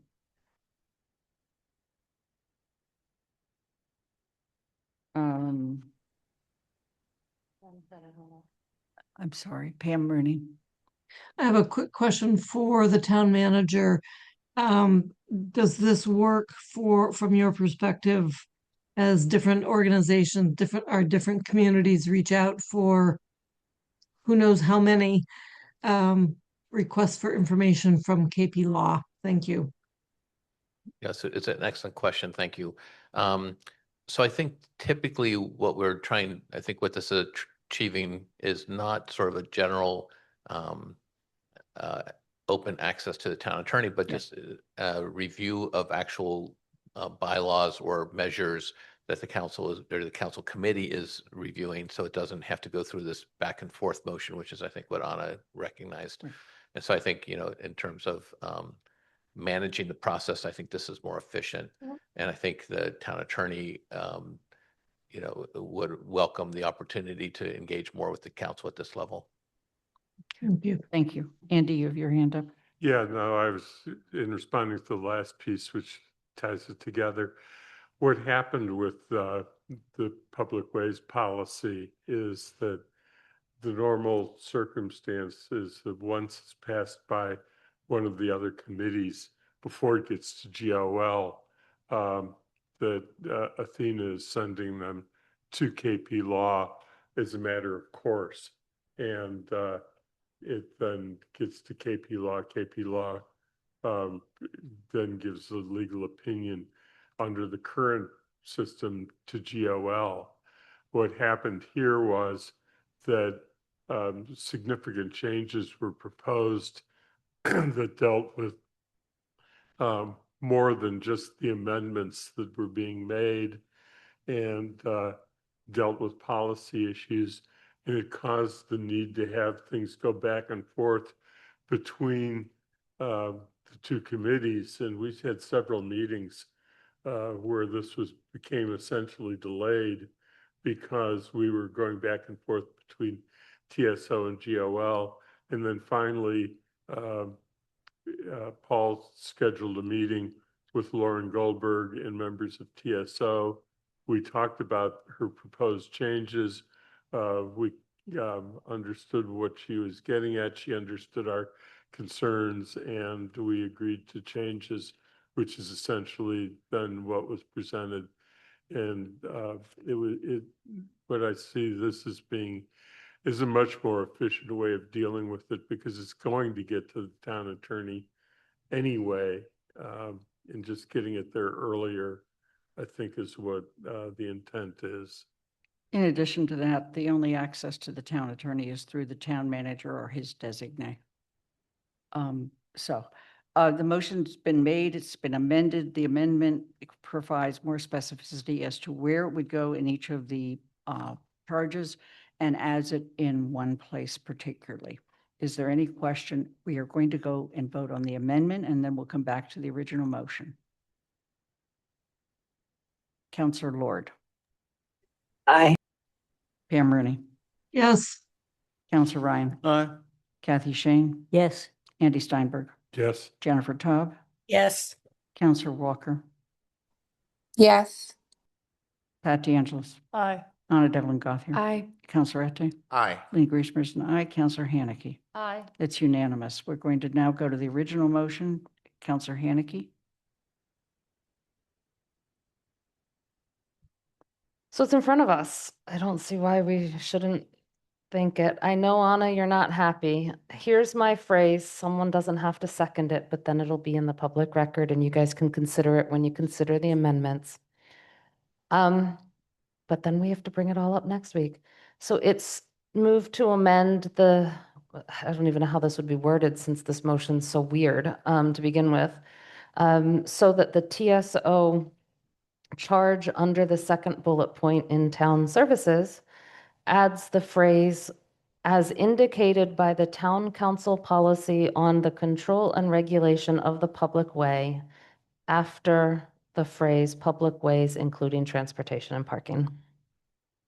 I moved where I was putting it, Athena. Is there a second? The motion dies for lack of a second. However, I would suggest that the person making the motion forward that to TSO as they look at the charge for the committee, so that if we in fact do adopt the public way policy on the 8th, when on the 15th, we can actually vote a change to the motion.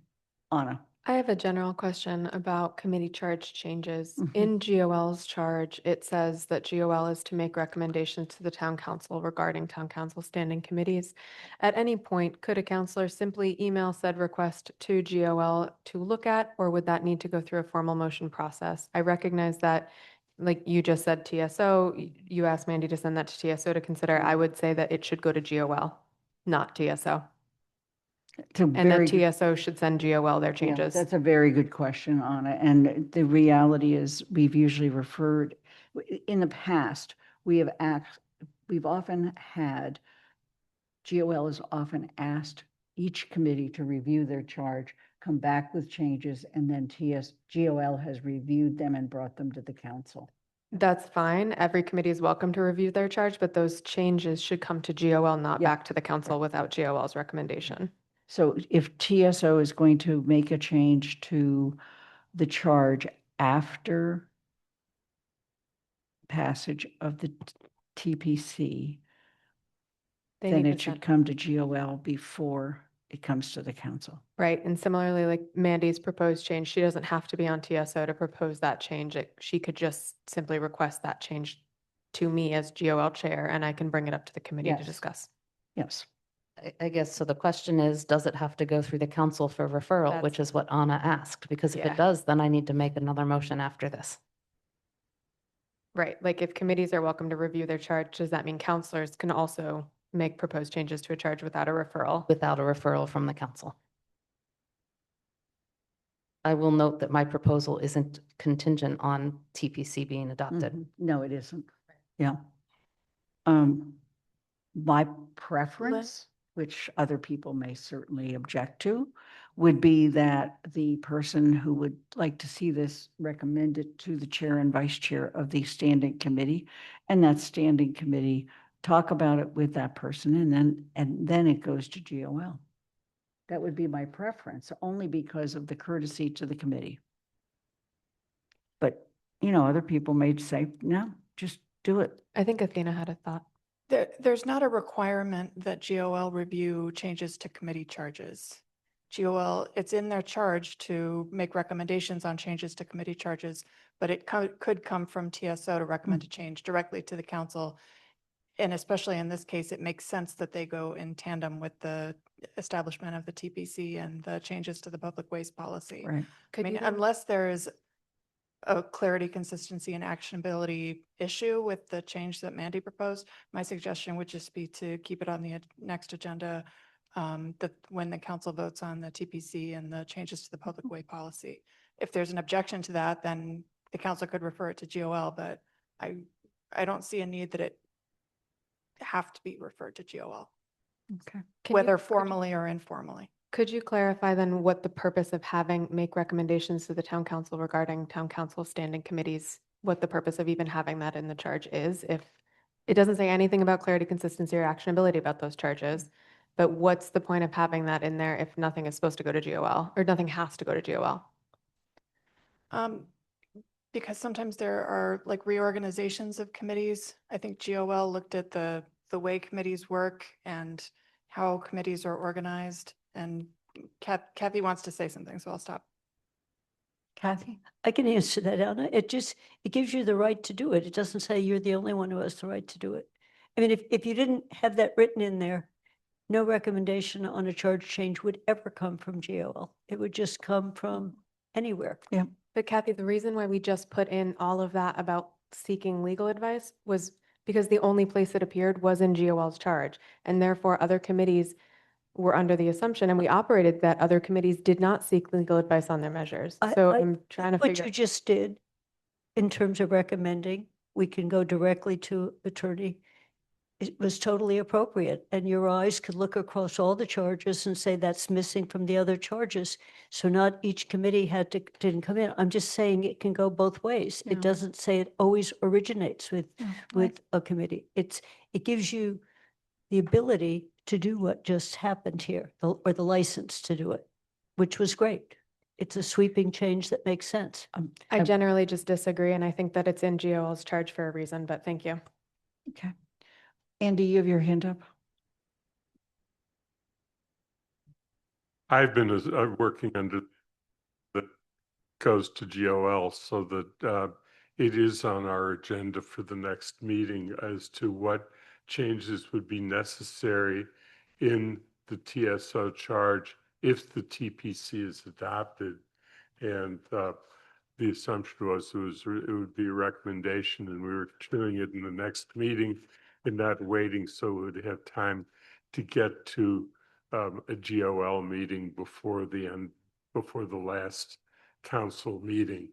So, and I had consulted the president about that order of things. And we recognized that if it became so complicated at GOL that it wasn't possible to finish it in this term of the council that it needed to go into somebody's carryover memo. And I think that was pretty much what Anna and I were discussing a little bit earlier about this very topic. Okay. We're going back to the original motion. The original motion was to make the amendments to each of the charges that we had, then the motion was amended. We have passed the motion to amend. And so now we're back to the motion to actually make the changes to the charge.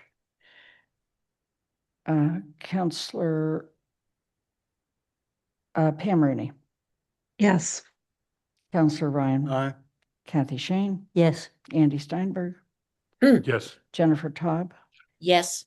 Counselor Walker, Counselor Walker. I'll come back. Pat DeAngelis, I'm sorry. Aye. Anna Devlin Gauthier, Aye. Counselor Ette, Aye. Lynn Griesmer is an aye, Counselor Haneke, Aye. and Counselor Lord. Aye. Counselor Walker. I'm going to mark her absent for that vote. So the vote is 11 in favor and 2 absent. We have a few other items, but not much. Let me just say that we, committee reports, let me also mention each of you gave committee reports at our last meeting, which was just a week ago. So very quickly, BCG, I've already said December 3rd, we have a meeting from noon to 2. We will post that agenda this week. CRC, Pam Rooney, anything? Yeah, we have a meeting on December 4 and then again on December 18. We have a report that has been sent to GOL for review on the zoning map changes along Main Street. So that's just that's one item that we'll finish up. And then we will have our carryover report to you for the December 1 meeting. Thank you. Thank you. Kathy Shane, Elementary School. Finance first? No, actually, finance comes after E. That's F. Okay, nothing to report in the elementary Okay, school. finance. Okay, Finance. We have a draft guidelines, budget guidelines that I'll get to the clerk tomorrow, so it will be on your December 1st as planned. And I don't remember whether I reported, but we did receive the audit of the town budget from the auditors. It was a clean report for FY24. So that was accomplished. And there were a few minor changes that needed to be made that I think have been made. And so at some point, Paul, we can just report that those have been made. There were some footnotes or a couple other wording changes, just so it will be posted. Thank you. GOL, Anna? GOL will be meeting tomorrow. Our primary objectives are the town manager goals, and we will also be reviewing the zoning bylaw that has come through to us. Thank you, Pam. Okay. Jones Library Building Committee, George? Nothing new? Andy Steinberg, TSO, anything? Our next meeting is, I think, December 4th, the first Wednesday in December. We may try and move our second meeting from the 18th to the 11th with the agreement of the committee, because we want to make sure that it precedes the final meeting of the council. Thank you. Any committee reports? Seeing none. Paul, town manager report? Just I'm a- sorry. Did you have your hand up for something? Mandy Jo? Committee. It's technically a counselor comment. Oh, okay. Town manager report? Just a few things. So Mondays are the first day for our comptroller and our new planning and economic development director, who will also, the planning and economic development director will be at the Cup of Joe on December 12th at Masuda's Cafe downtown. The business improvement district, lots of happening now because of the Merry Maple is December 5th. Greeting card day is December 6th to 7th. And Sip and Stroll is December 18th. The Civic Academy wrapped up on Wednesday, and that was a very successful program. And we'll put together a little report for the council so you can see what happened. Very, very exciting, very good presentation. And we're really proud that DEI was able to manage to get us to a 100% on the Municipal Equality Index. And there's a press release out on that as well. Questions of the town manager? Okay. There's no written president's report. Let me just mention on December 1st, definitely on the schedule is the state of the town. We have agreed, Paul and I, we're going to try to each do 5 minutes and that's it. And I have not invited any of the other committees to actually make written reports, but to submit them, to make oral reports, but to submit them in writing. I will mention that the school committee, elementary school committee, has asked to make a written report, and if the council would like, they've asked to make an oral report, and if the council would like that, please let me know. Other than that, I am in the process of receiving the reports. The financial guidelines will be on the agenda. I'm going to, unless the Transportation Parking Commission, unless TSO tells me differently, I'm going to move that to the 8th. Okay. Main Street B and rezoning will be on for first read. And possibly VFW surplus property housing production plan, town manager evaluation second read, town manager goals. Clearly, I'm going to be shifting some of that onto the 8th and making sure that we can tie up all the rest of it on the 15th. We also need to do an executive session regarding compensation for the town manager. I'm going to send this list out to people tomorrow to make sure that everything is on it. But meantime, as I mentioned before, Athena and George and Paul and Dave, I guess, are meeting tomorrow to discuss the agendas for the 1st, the 8th, and the 25th. Are there any questions? Yes, Pam Rooney. I did not hear the housing production plan mentioned, and given that it's pretty complex. I mentioned it. You did, I didn't hear it. Yeah, that's fine. Gotta turn I up did my mention hearing aids. Okay. What day? Sorry. I should turn up my voice.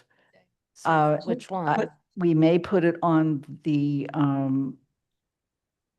1st, but more likely on the 8th. Because last week you had said it would be today.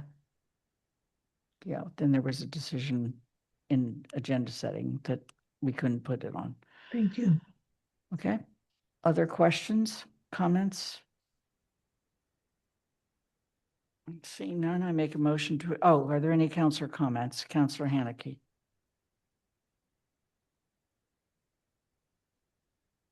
I just wanted to, I sent an email to the new counselors that'll be coming in, but I wanted to make sure everyone that is carrying over also knows about the free Mass Municipal Counselors Association counselor training on December 5th in Boylston. It's a mostly all-day affair, 9 to 2. They will be talking about navigating your role as a counselor. That includes open meeting law, working with counselors and department heads and other staff. That's mostly the panel on that is a lot of current MMCA officers, as well as some other people. And then they'll talk about budgets.